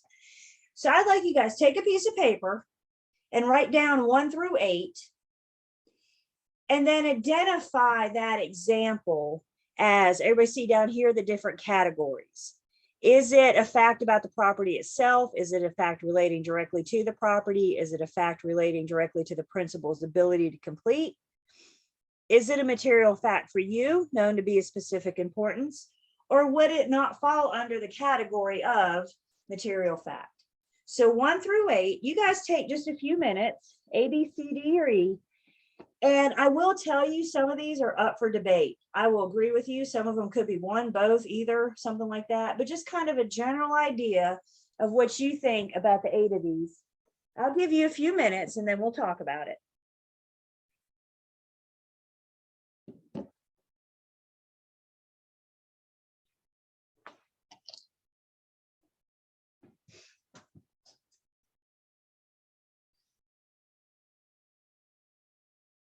Yes, and you can't see my screen?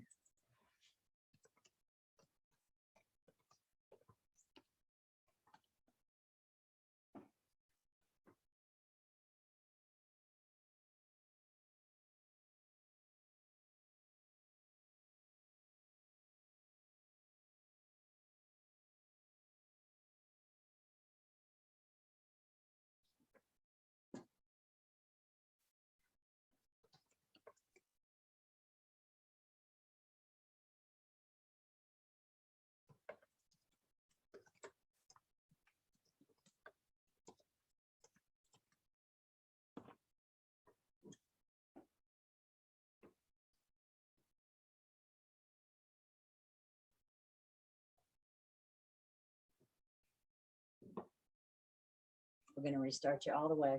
I just kicked Shanquita out, so maybe she can come back in and see, and we can see her. Well, I didn't kick her out, but suggested.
You guys get through them, or you want a few more minutes? We good? I see heads bobbing.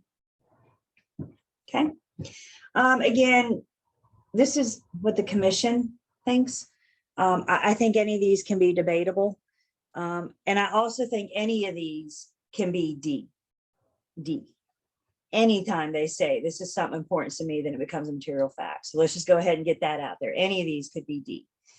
So what do you guys think? And you're welcome private chat or chat just to me or on mute. I don't care how you participate. I just ask that you guys participate. So what would you think, what category do you think a smoke-free home would fall under? What category do you think a smoke-free home would fall under?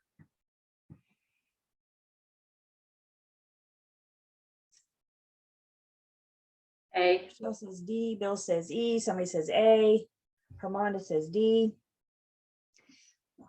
The commission thinks, and I kind of agree with them on this one, I would think D, something that's important. You know, you may have a client that says, I don't want to live in a home that's been smoked in before.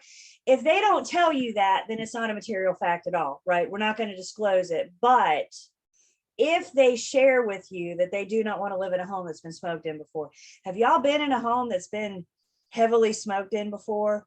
You can see where the pictures were on the walls. I mean, there's, you know, and it's hard to get some of that out of. So I would agree, Judy, D or E.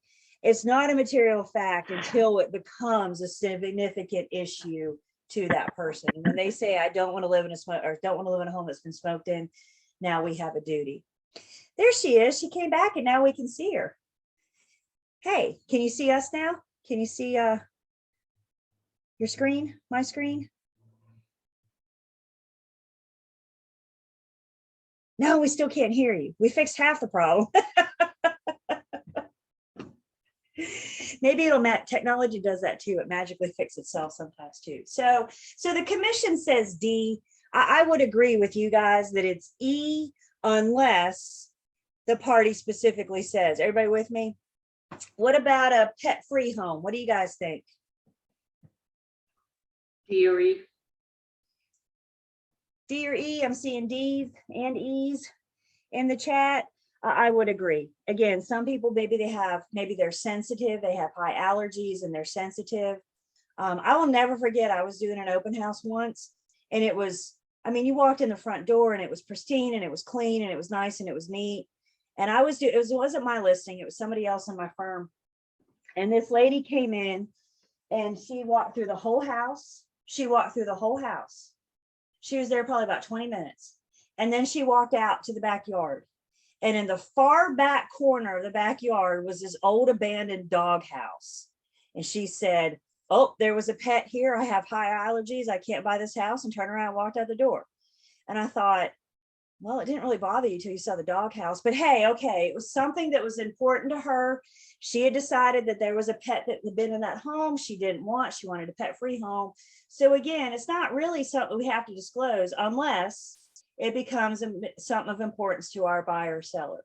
If they say they want a pet-free home, we now have a duty to call the listing agent and say, are there pets in that home? You guys with me? Because it's important to them, it becomes important to me. What about number 3? The electrical system is malfunctioning. What do we think on this one? I heard A, I see B, A, we think A, B. I would agree with A because it's the electrical system of this home. It's something about the property itself. Now, if it was an electrical issue out on the street, then it would be related directly to the property, the electrical box out on the street or out in the, but I would think A, fact about the property itself. Seller is behind on the mortgage. Behind. We're not in foreclosure. I've just missed a payment.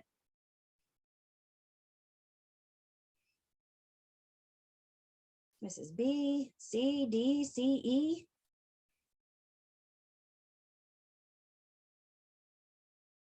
I think it's a D. D. E. Is that B? D. E. E. E. C. The commission says E. Not a material fact. It's not a material fact until we are in foreclosure. Just because you miss a mortgage payment, you're not in foreclosure. Usually you can miss a couple mortgage payments before you get in, right? So if your seller says, I've missed a payment, okay, are you going to be able to make it? Can you get caught up? I have a flag that goes up to ask some questions, right? Make sure we're not going to get into foreclosure while I have this thing listed. But that's not a material fact just because they miss a mortgage payment. Everybody with me? It becomes a material fact when now we're in foreclosure. Now it's a problem.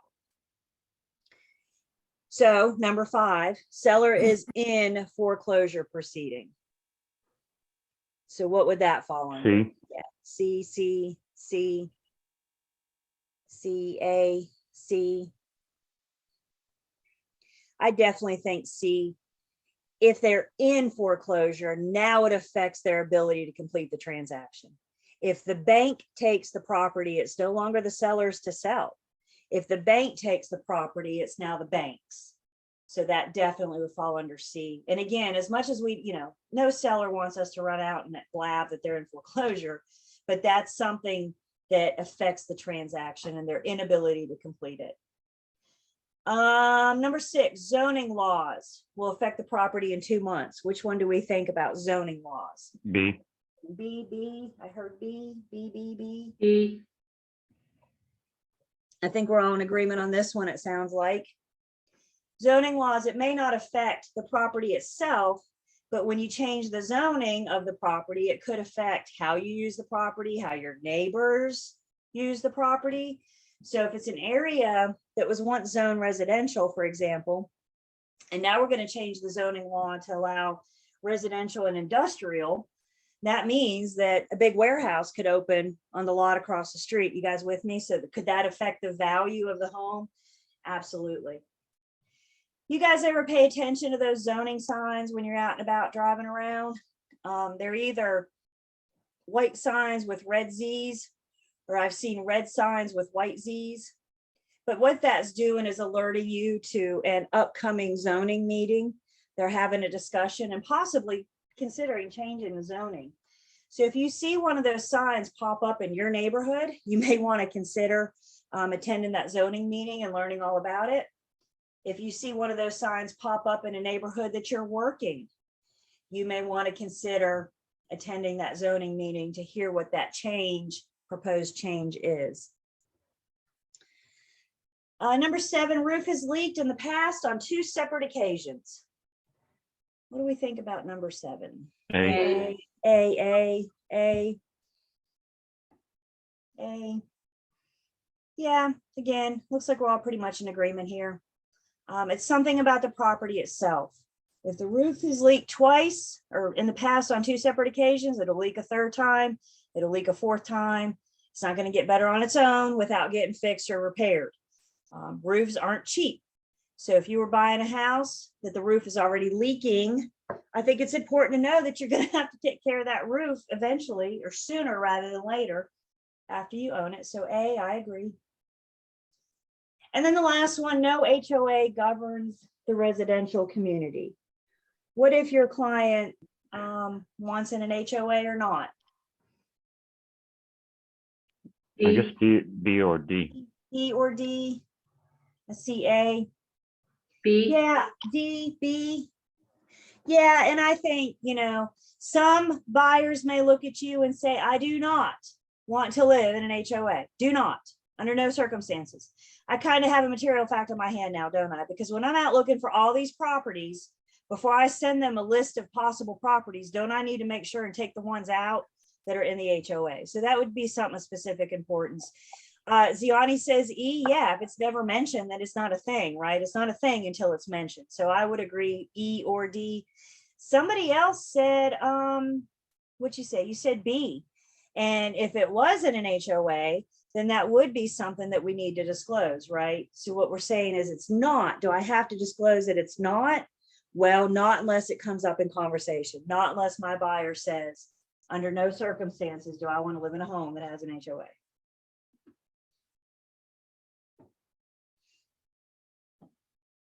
I'm learning. I'm still learning. 21 years and I'm still learning, y'all. A lot of it is a case by case. And a lot of times we can help our buyers and sellers get down to what's important to you by just having conversations with them. And y'all, when they respond, listen to what they're saying. Do you guys ever have a conversation with somebody and in your mind, you're forming how you're going to respond? You're thinking in your mind what you're going to say back when they're done talking. You're not really listening. Listen to what they're saying. And when they tell you, especially your buyers, I want this, I don't want that, help them get there, achieve their end goal. Questions or comments? I lost my mouse. There it is.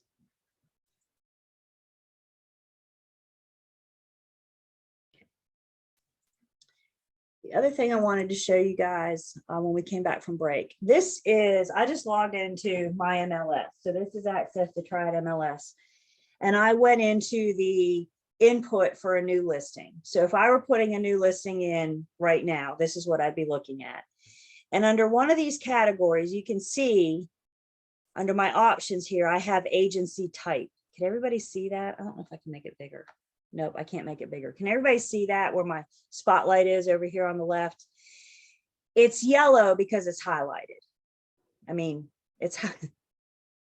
forget I just said that. It's highlighted because it's a required field. In the Triad MLS, if you see something highlighted, then it's a required field, which means I can't put the listing in until I put something in this blank. And under agency types, you see I have a choice. I can select both, I can select buyer agent only, or I can select sub agent only. I'll be honest, I have never seen sub agent only. I can't imagine a scenario where you wouldn't want other agents to bring their buyer client. I don't have the answer to that.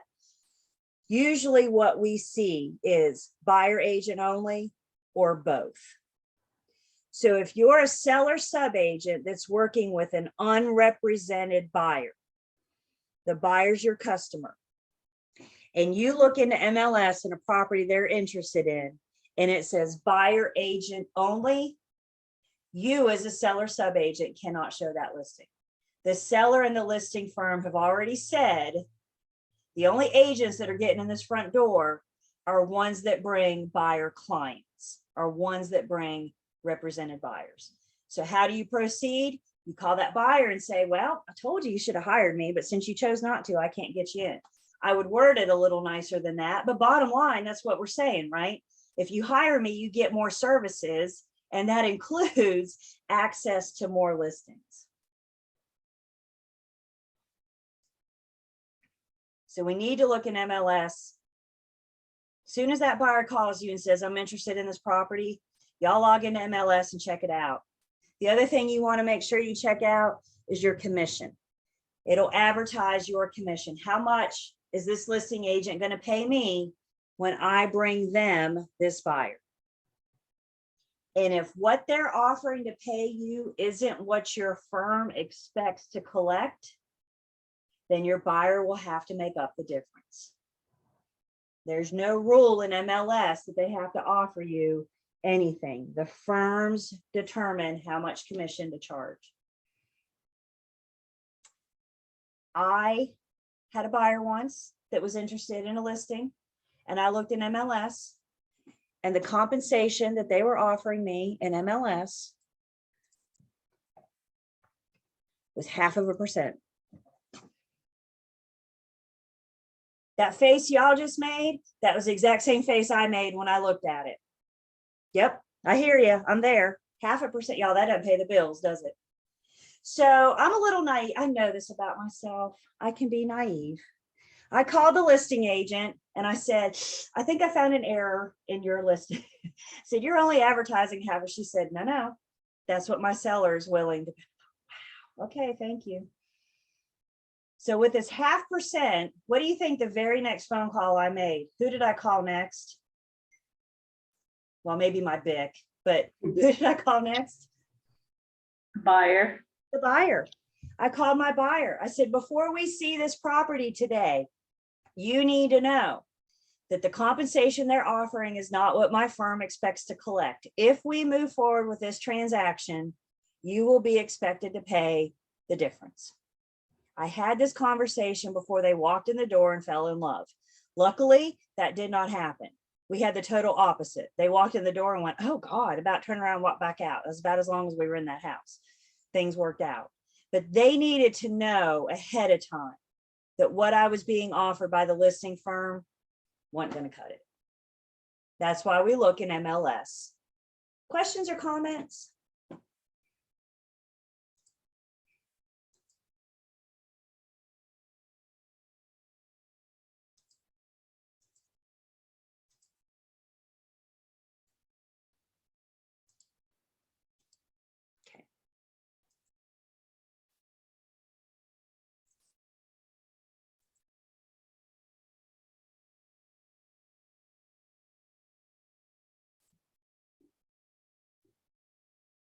So responsible, no, okay. So getting off of material facts, and we'll revisit these a few more times. We'll talk a little bit more about them as we go. But let's get off of material facts for just a second. And let's now talk specifically about the duties that I owe. What do I owe my client and what do I owe my customer? Do y'all remember the easy way I can remember what I owe my client? How do we remember what I owe my client? They gave you a little mnemonic, I guess, to help you remember. I see some of your mouths move. You guys remember old car? Old car. Old car. Some of you may have learned old car. I think most of us learned old car. Some of you may have learned Loads, Loads. No matter how you remember it, either way, it helps us remember the duties that we owe our client. We're going to kind of focus on OLCAR. Again, these are the duties to my principal. These are the duties to my client. How do you get OLCAR? You hire me. If you don't hire me, then you don't get OLCAR. So we're going to take OLCAR and we're going to break it down because we need to know what the words of OLCAR mean. The O in OLCAR stands for obedience. I am obedient to my client's lawful instructions. I'm going to do what they tell me to as long as it's not a violation of license, law, and commission rule. They can't make me violate license, law, and commission rule. So you're at a listing appointment. You have this conversation with your sellers about how you always have a duty to disclose material facts. And they say, great, that sounds good, I'll hire you. Now that you're hired, you're getting ready to advertise and list and market this property. And the seller looks at you and says, by the by, when it rains really hard, the basement floods a little bit. Shh, don't tell anybody. Can I follow that instruction? Can I follow that? No, because what's license, law, and commission rule tell me? I disclose everything. Not everything. I disclose all material facts. So even though they instruct me not to share that the basement floods, I can't follow that because it's not a lawful instruction. I'm obedient to what they tell me as long as it's in the confines of license, law, and commission rule. So the O in OLCAR is obedient. The L is loyalty. I am loyal to my client's best interest. I'm actually going to take my client's best interest and I'm going to put it above all others, including my own. We talked about how I can't disclose anything without their written consent. We talked about how I can't put myself in front of theirs. We talked about me not being able to represent the buyer in a transaction, that I'm on the deed, that I'm an owner of record. I'm loyal to them. I'm loyal to that client. That's that whole common law of agency thing. Again, it all derives from back in the days of New England when we had a king. Under loyalty, again, I have a duty to avoid self-dealing. I cannot put my own interest above theirs.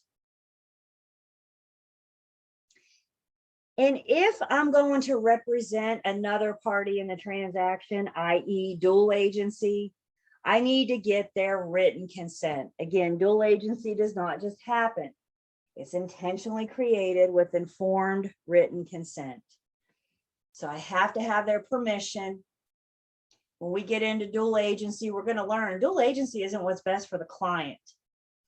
And that's why we need their permission.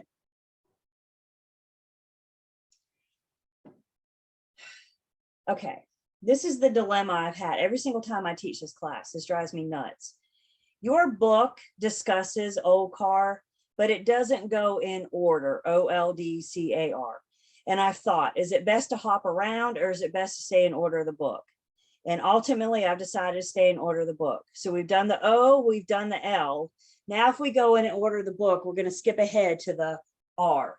It just drives me nuts that it doesn't go in order, but they don't. So I'm going in order of the book so we can follow along. I'm open for suggestions on this. It's a little personal debate I go through every time I teach this class. The R in OLCAR is reasonable skill, care, and diligence. Whenever I'm delivering my brokerage services and I'm acting in a certain standard, I have competency. I'm acting worthy. I'm acting competent. Reasonable skill, care, and diligence. The best way I can think of to describe reasonable skill, care, and diligence says, just because you can doesn't always mean that you should. We need to act in a manner that's best for our clients. How many of you Confession time. How many of you, when you jump on the interstate and the speed limit says 65, do you guys ever go faster than 65? Maria was like, me. What's the speed limit say? 65. Can you hit your gas pedal and go faster than 65? Yeah. Does that make it okay to go 80 because your car will go 80? When that cop pulls you over, you're going to say, but sir, all I had to do was press a little harder and I could go 80. So is that not okay? Just because you can go 80 doesn't mean that you should. It doesn't make it okay. What does the speed limit tell you? Maria, slow down. The speed limit says 65. And that's what license law and commission rule gives us. It gives us the speed limit. Can I do all sorts of other things that are in violation of? Sure. Just because I can doesn't mean I should. And that's what reasonable skill, care, and diligence says. My knowledge, my experience, everything I've done in the last 21 years is residential sales. I don't have commercial experience. So if my best friend calls me and says, hey, I want to buy a commercial property, can you help me with that? Well, the answer is, of course I can, because my license says I can assist in any brokerage transaction as long as the property is located in the state of North Carolina. So can I help you buy a commercial building? Yeah. Is it in your best interest for me to take on that transaction? Well, I guess it depends. Am I willing to learn? Am I willing to do the work? Am I willing to maybe collaborate with somebody that has the experience? You guys with me? If I'm not willing to do all that, then I shouldn't take the listing. The best thing I could do for my best friend is refer her out to a commercial agent. I can get a referral fee, but refer her out to an agent. Remember earlier we gave the example about me going to Fayetteville and showing one of Ziani's listings. I don't know that I ever should have done that to begin with, agreed to do that to begin with. I'm not familiar with Fayetteville. I've driven through it a few times on my way to or from the beach, but that's my knowledge of Fayetteville. Am I the best agent for that transaction? Not unless I'm willing to learn all about Fayetteville and that market. Do you guys understand? Just because I can go to Fayetteville, and I can't answer this for you guys. Should you go to Fayetteville? And the answer is, are you willing to learn the Fayetteville market? Are you willing to drive to Fayetteville every time your buyer wants to see that house, or every time your buyer wants to hold up paint samples, or they want a home inspector to come over? We always have to act with reasonable skill, care, and diligence. When it comes to reasonable skill, care, and diligence, some services that are expected from us help us understand this reasonable skill, care, and diligence. We are expected to provide reliable information, anything that's relevant to this transaction. We need to be providing competent advice. Oh yeah, sure, I can offer advice, but I need to have knowledge on the advice that I'm offering, particularly when it comes to a listing price, an asking price, a selling price. In the next section, when we work with sellers, we're going to go over our CMAs, our comparative market analysis. I think I mentioned that was one of your homework assignments. So we're going to talk about CMAs and how we can best advise on the property's probable selling price. Agents are expected to discover pertinent facts about the property. When we talk about material facts, I mean, we say we're expected to disclose, but the first piece of that is we're expected to discover and disclose. If they don't ask, or if they don't volunteer information, I always need to be on the lookout for red flags. So if I walk into the basement and step in 6 inches of water, should I have a red flag to go up and ask some questions? Yeah, you bet. I have a duty to discover this information. Don't just shake your foot off and walk away and pretend it didn't happen. Once you learn it, you can't unlearn it. Once you hear it, you can't unhear it. Once you see it, you can't unsee it. And we have this duty to pay attention to our red flags, to indicate to us, to discover further, ask questions, and try to get to the bottom of where that water's coming from. We need to make sure that we're effectively advertising a listed property. Make sure what you put in there is factual. There's a word out there called puffing, Puffing. Puffing is your opinion, an exaggerated opinion. We need to be very careful that your opinion doesn't cross the fine line of a misrepresentation. An example of puffing, if my advertisement said, this is the best house on the block, that's just my opinion. Could you show up and think there's a better house on the block? You would have a different opinion than me. What we need to be careful is me not saying something like, this is the only house on the block. That would be a misrepresentation, assuming it is, that would be a misrepresentation. So be very careful about your advertising. How many of you in your firms, those of you that are affiliated, how many of you are responsible for entering your own listings in MLS? Or do you guys have a staff? Hermanda does, Bill does. You guys enter your own listings. Some firms, agents do their own. Some firms, a staff does it for them. If you're entering your own listings, before you hit submit, I don't think it's a bad idea to have somebody else put a set of eyes on it too. Have somebody else proofread it and just make sure. Because I think we all know enough now about the internet to know once you hit submit and it goes out there, it's out there. So make sure before you hit submit, if somebody else in your firm enters your listings, ask to verify it before they hit submit. If you go in as the listing agent, you are responsible for it. That's one thing I do for my firm as an admin now. I input all of our listings, but I don't put nothing in until the listing agent and the co-listing signs off on it. I get everybody's permission before I hit submit. We're expected to advise our clients about offers. Buyers are going to ask you, how much should I offer? Sellers are going to ask, is this a good offer? We need to help them interpret the offer, help them walk through the different terms. Y'all, as of July of this year, our offer to purchase and contract is now 16 pages. 16 pages. It takes us 16 pages for the buyer to offer to sell and the seller agree to sell. 16 pages. If you've not taken 302 yet, you will go through the offer to purchase and contract, very detailed actually. That's a different form for a different class. But sellers can get overwhelmed. Think about this crazy multiple offer market that we're just coming out of. My firm took a listing. It's been a couple months now, 4 months, 6 months, something like that. We were on the market for 2 days. Y'all want to know how many offers we got? 45. 45 offers. 45 offers times 16 pages. We sent our seller 720 pieces of paper. Is that intimidating and overwhelming? Did that just scare the snot out of you when I said that? Imagine how your seller felt about it.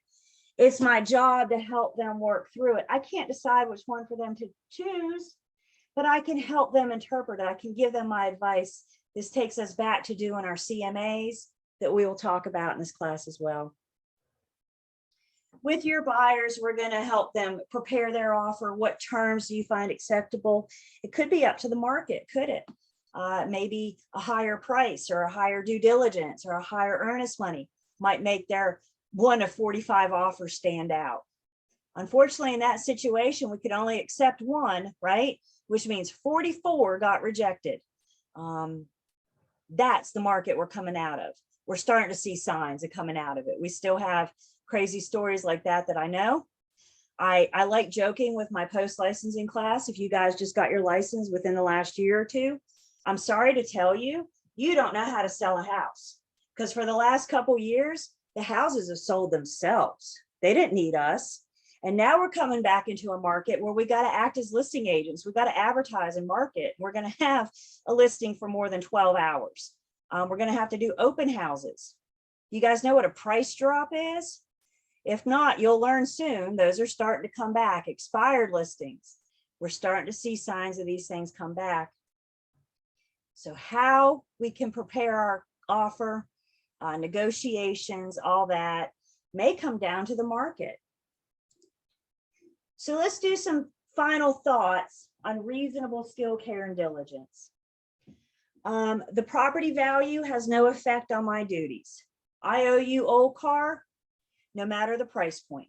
Once you hire me, even if you're buying a $120 lot somewhere, I don't know where that is, but no matter what the price point is, I owe you that old car once you hire me.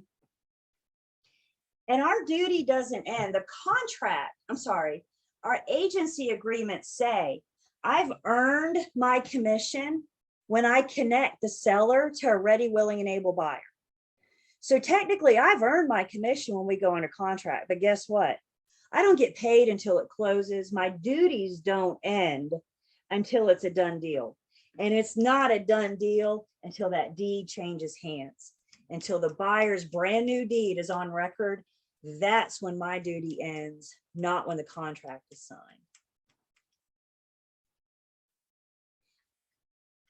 When you're working a co-brokered transaction, both agents have a duty to get us to closing.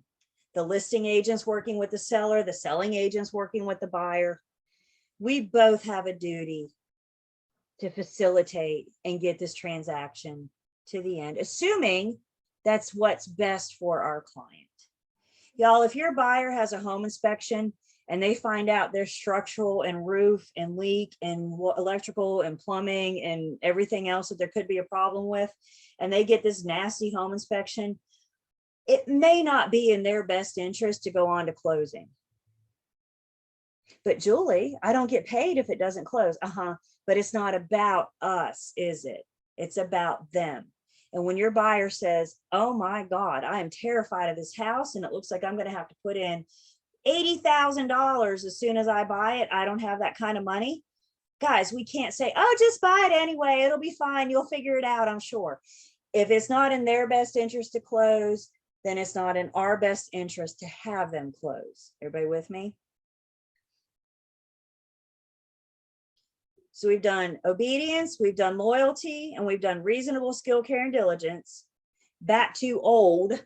The D in old is to disclose, disclosure of information. This does address our material facts. We always have a duty to disclose material facts.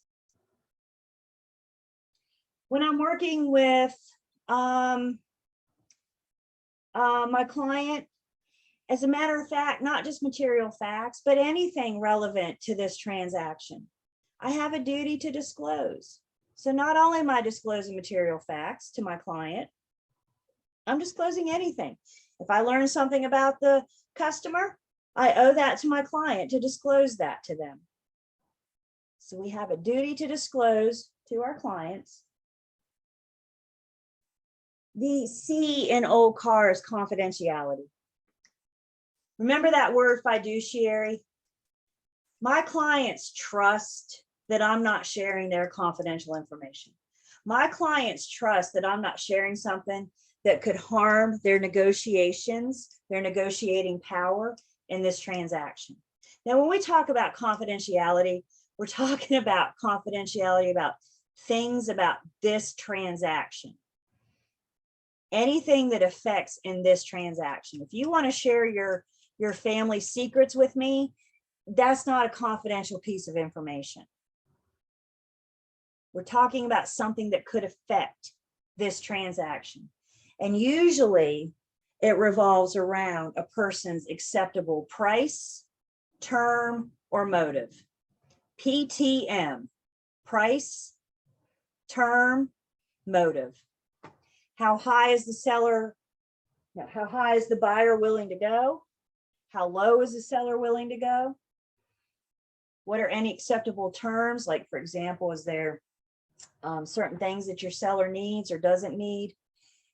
And what's their motivation for buying or selling?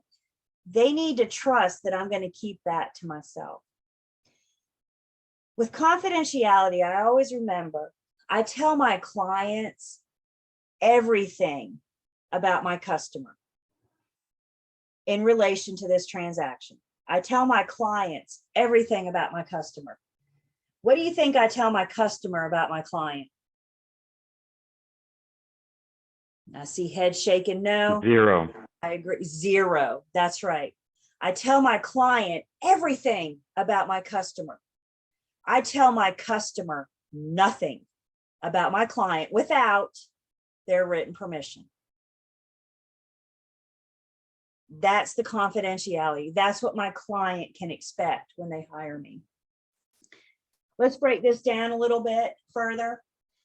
Talking about personal information about your seller client, things that we need to keep to ourselves, maybe why are they selling?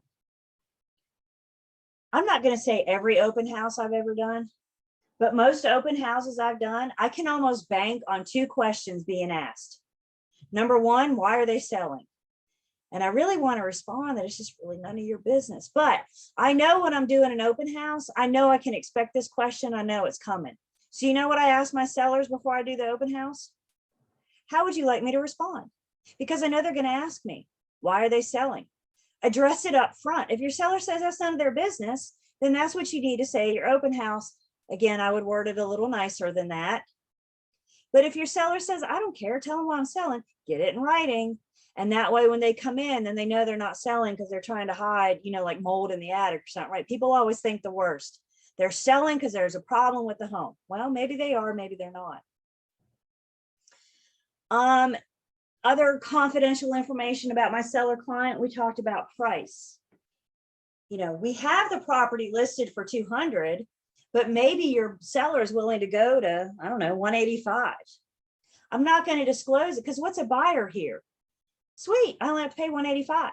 I'm not going to disclose it. Even if I think I'm helping, I'm not going to disclose how low a seller is willing to go without their written permission. Oh, by the way, the second question in the open house you can bank on, I skipped that step, sorry. So question number 1 is, why are they moving? The other question I can almost guarantee I'm going to hear in an open house, does the refrigerator stay? So again, just find out, address that up front. That's just my experience. We'll see what happens when we start doing open houses again, coming back. Some specifics about the buyer clients. Is your buyer willing to pay more than what they offered? Sellers start high, buyers start low, right? Sellers are up here somewhere, buyers are down here. Maybe if we negotiate and counter a few times, we can get the 2 closer together. Why is your buyer buying? Maybe that's something they're willing to share. Maybe it's not. If your buyer's buying because they're relocating from somewhere else and they're getting a new job that starts in 6 weeks, and his wife is 8 months pregnant and they got to buy something, is that just a whole list of reasons why to buy? And not just why to buy, but why to buy fast, why to buy now? We just spilled their whole motivation, right? I can't do that without their permission. The other thing about buyers is if there's any plans for their future use. Is there, I don't know, is there a reason, anything they're going to do with this home, that kind of thing? Unless it bumps on a material fact, like for example, maybe the buyer knows of a zoning amendment, a zoning change that the seller doesn't know about yet. So the buyer thinks they're going to buy it and increase the value. That's something we would have to disclose because that's a material fact. But if your buyer plans on buying and they want to convert the garage into a hair salon, that's not something I need to share with the seller. Remember, that's just a material fact just for me.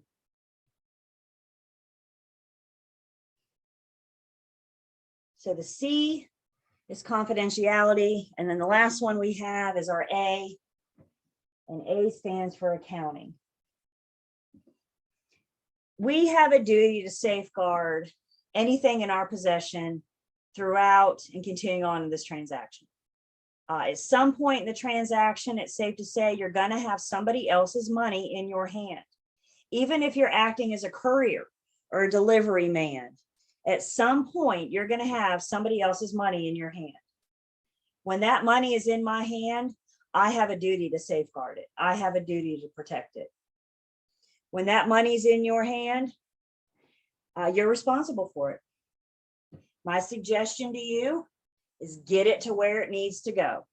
Get it delivered. Don't hang on to it. Also, that falls under accounting is helping our clients account for their final numbers. We're going to help our buyer determine how much they have to bring to closing. We're going to help our seller figure out how much they're going to get from closing. Buyers and sellers don't know how to calculate that stuff. That's why they have us. Again, if you haven't taken 302 yet, you have that to look forward to. We'll do a full-blown settlement statement so you can help them account for their funds. Also under accounting is retention of records. How many years do I keep records? You can show me on your hand. How many years do I keep records? Yep, I see lots of fingers going up. We're going to keep everything for at least, can you guys see? Sorry, my hand was turned. At least 3 years. 3 is the minimum. Can I keep it for longer than 3? Sure.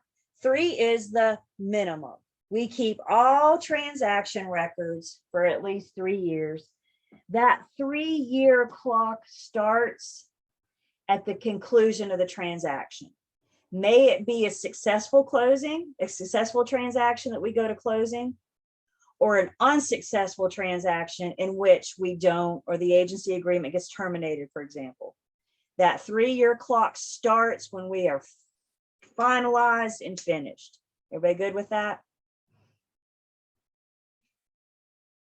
So to get back in order, again, it drives me nuts that your book doesn't go in order, but to get back in order, how do we remember old car?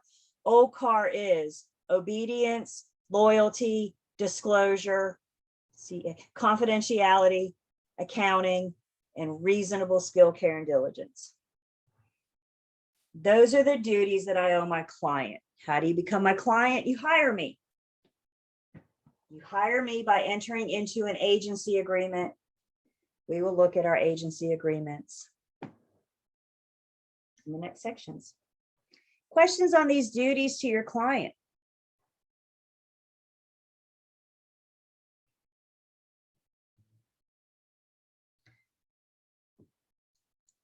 So what happens when it ends? Well, when our agency relationship is over, generally our duty as an agent will end as well. There's some exceptions. If you made some kind of express promise or you have some sort of obligation still hanging out there, you have to fulfill your promise. So if your agency agreement is over today and you still have an unfulfilled promise out there, you still have a duty to get that fulfilled. We can't have any unbroken promises. If your agency agreement terminates while we're under contract, I have a duty to continue acting as your agent until it closes. Best practice is to do an agency agreement extension. Best practice. So we're under contract. Our agency agreement expires today, but we don't close until next Friday. Best practice, do an agency agreement extension until next Friday or Saturday, or whatever. You guys with me? Again, your firm may have a policy on that.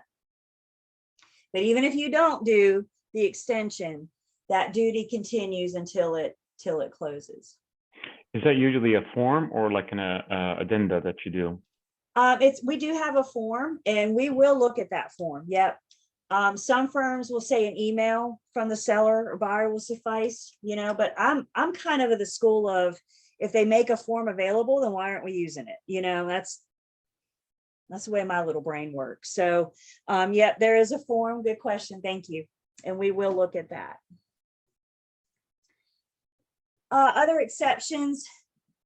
If after the transaction, I served to maybe buy the home I own, maybe I had it listed and it never sold and it expired, and then I decide I want to buy it, I need to proceed with caution, because even though that seller isn't my client anymore, I'm still held to a higher standard because I'm a licensee. Do I probably know something about that seller that could hinder them and me making an offer? I may know their acceptable list asking price, for example, but I can't use that to my advantage, even though our agency agreement is over. Even in this case, we would still have this duty to disclose. I have a question. Oh, please. Great. So if the agency agreement is over and you're basically on the listing side, and let's say a buyer comes in and you're representing the buyer, then you're owing the buyer to disclose or to work for his own interest, right? Exactly. So where do you fall here? When it comes to the end of our agency, usually our duty of confidentiality will continue. Unless in the case that Ahmed just told us. Let's say you're the listing agent. You never sell the home and it expires. The seller lists with another firm. So now somebody else has it listed. Everybody with me? You had it for 6 months. You never sold it. It expired. Now somebody else lists it. You no longer have a duty to that seller, do you? That duty died when the listing agreement terminated after 6 months. So now somebody else has it listed. You get a call this afternoon from a buyer that wants to hire you and wants to see that listing. Once that buyer becomes your client, where's your duty? Where's your loyalty? To the buyer. It's to the buyer. I tell my client everything about my customer. I tell my customer nothing about my client. Can't that change sometimes from day to day? Yesterday, my duty was to the seller client. Today, my duty is to my buyer client. The seller is now just my customer. So that's a great question. I think this is one that bumps on our moral compass some a little bit too. Guys, as a general rule of thumb, once our agency agreement is over, I don't have a golden ticket to run down the street blabbing your confidential information. The client, the former client, should trust that what happened in our relationship is going to stay confidential. The only thing that could change this is if I have another client in that transaction. Does that bump on our moral compass a little bit? Does our eye kind of twitch a little bit when we hear that? We need to look at who our client is today, not yesterday, not tomorrow. Who is your client today? And that loyalty and duty can change, can it? Great question. Thank you. Other questions?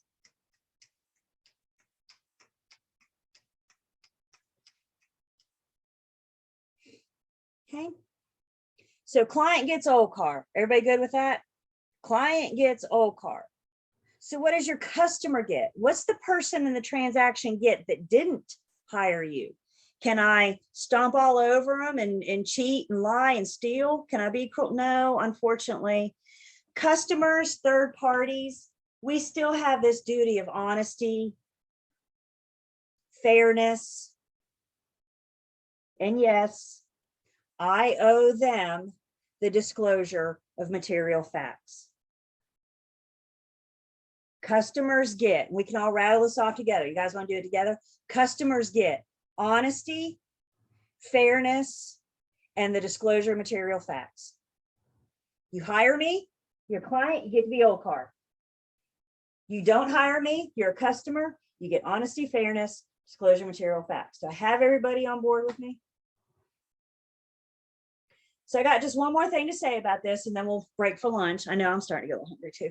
So we'll break for lunch and we'll talk about what is going to happen this afternoon.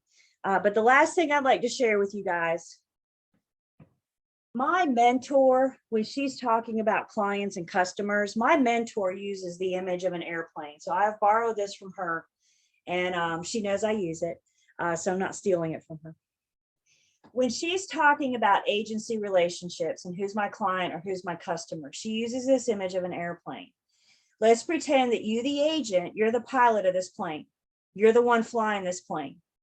As the pilot of the plane, isn't it your responsibility to get this plane safely from point A to point B?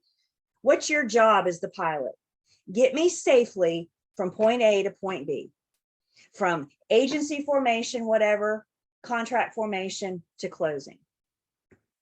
We have different seats in the plane. We're going to put your client in first class. We're going to put your customer back in coach. I've never been in first class. I hear it's really nice. I hear it's very nice. Don't you get better stuff in first class? You get like a hot meal, I hear, and a towel, a warm towel, maybe some champagne. What do we get? What do the rest of us get back here in Coach? We get like lukewarm Coca-Cola and unsalted pretzels, right? It's a different level of service. And that's what we're offering the consumer. You want first class? You got to hire me. You want to get safely from point A to point B? Then you rough it out with the rest of us back in Coach. Clients get first class treatment. Customers get Coach. I'm still getting everybody the same place at the same time. The difference is the level of service that you receive in between. Clients get old car. Customers get what? Honesty, fairness, and the disclosure material facts.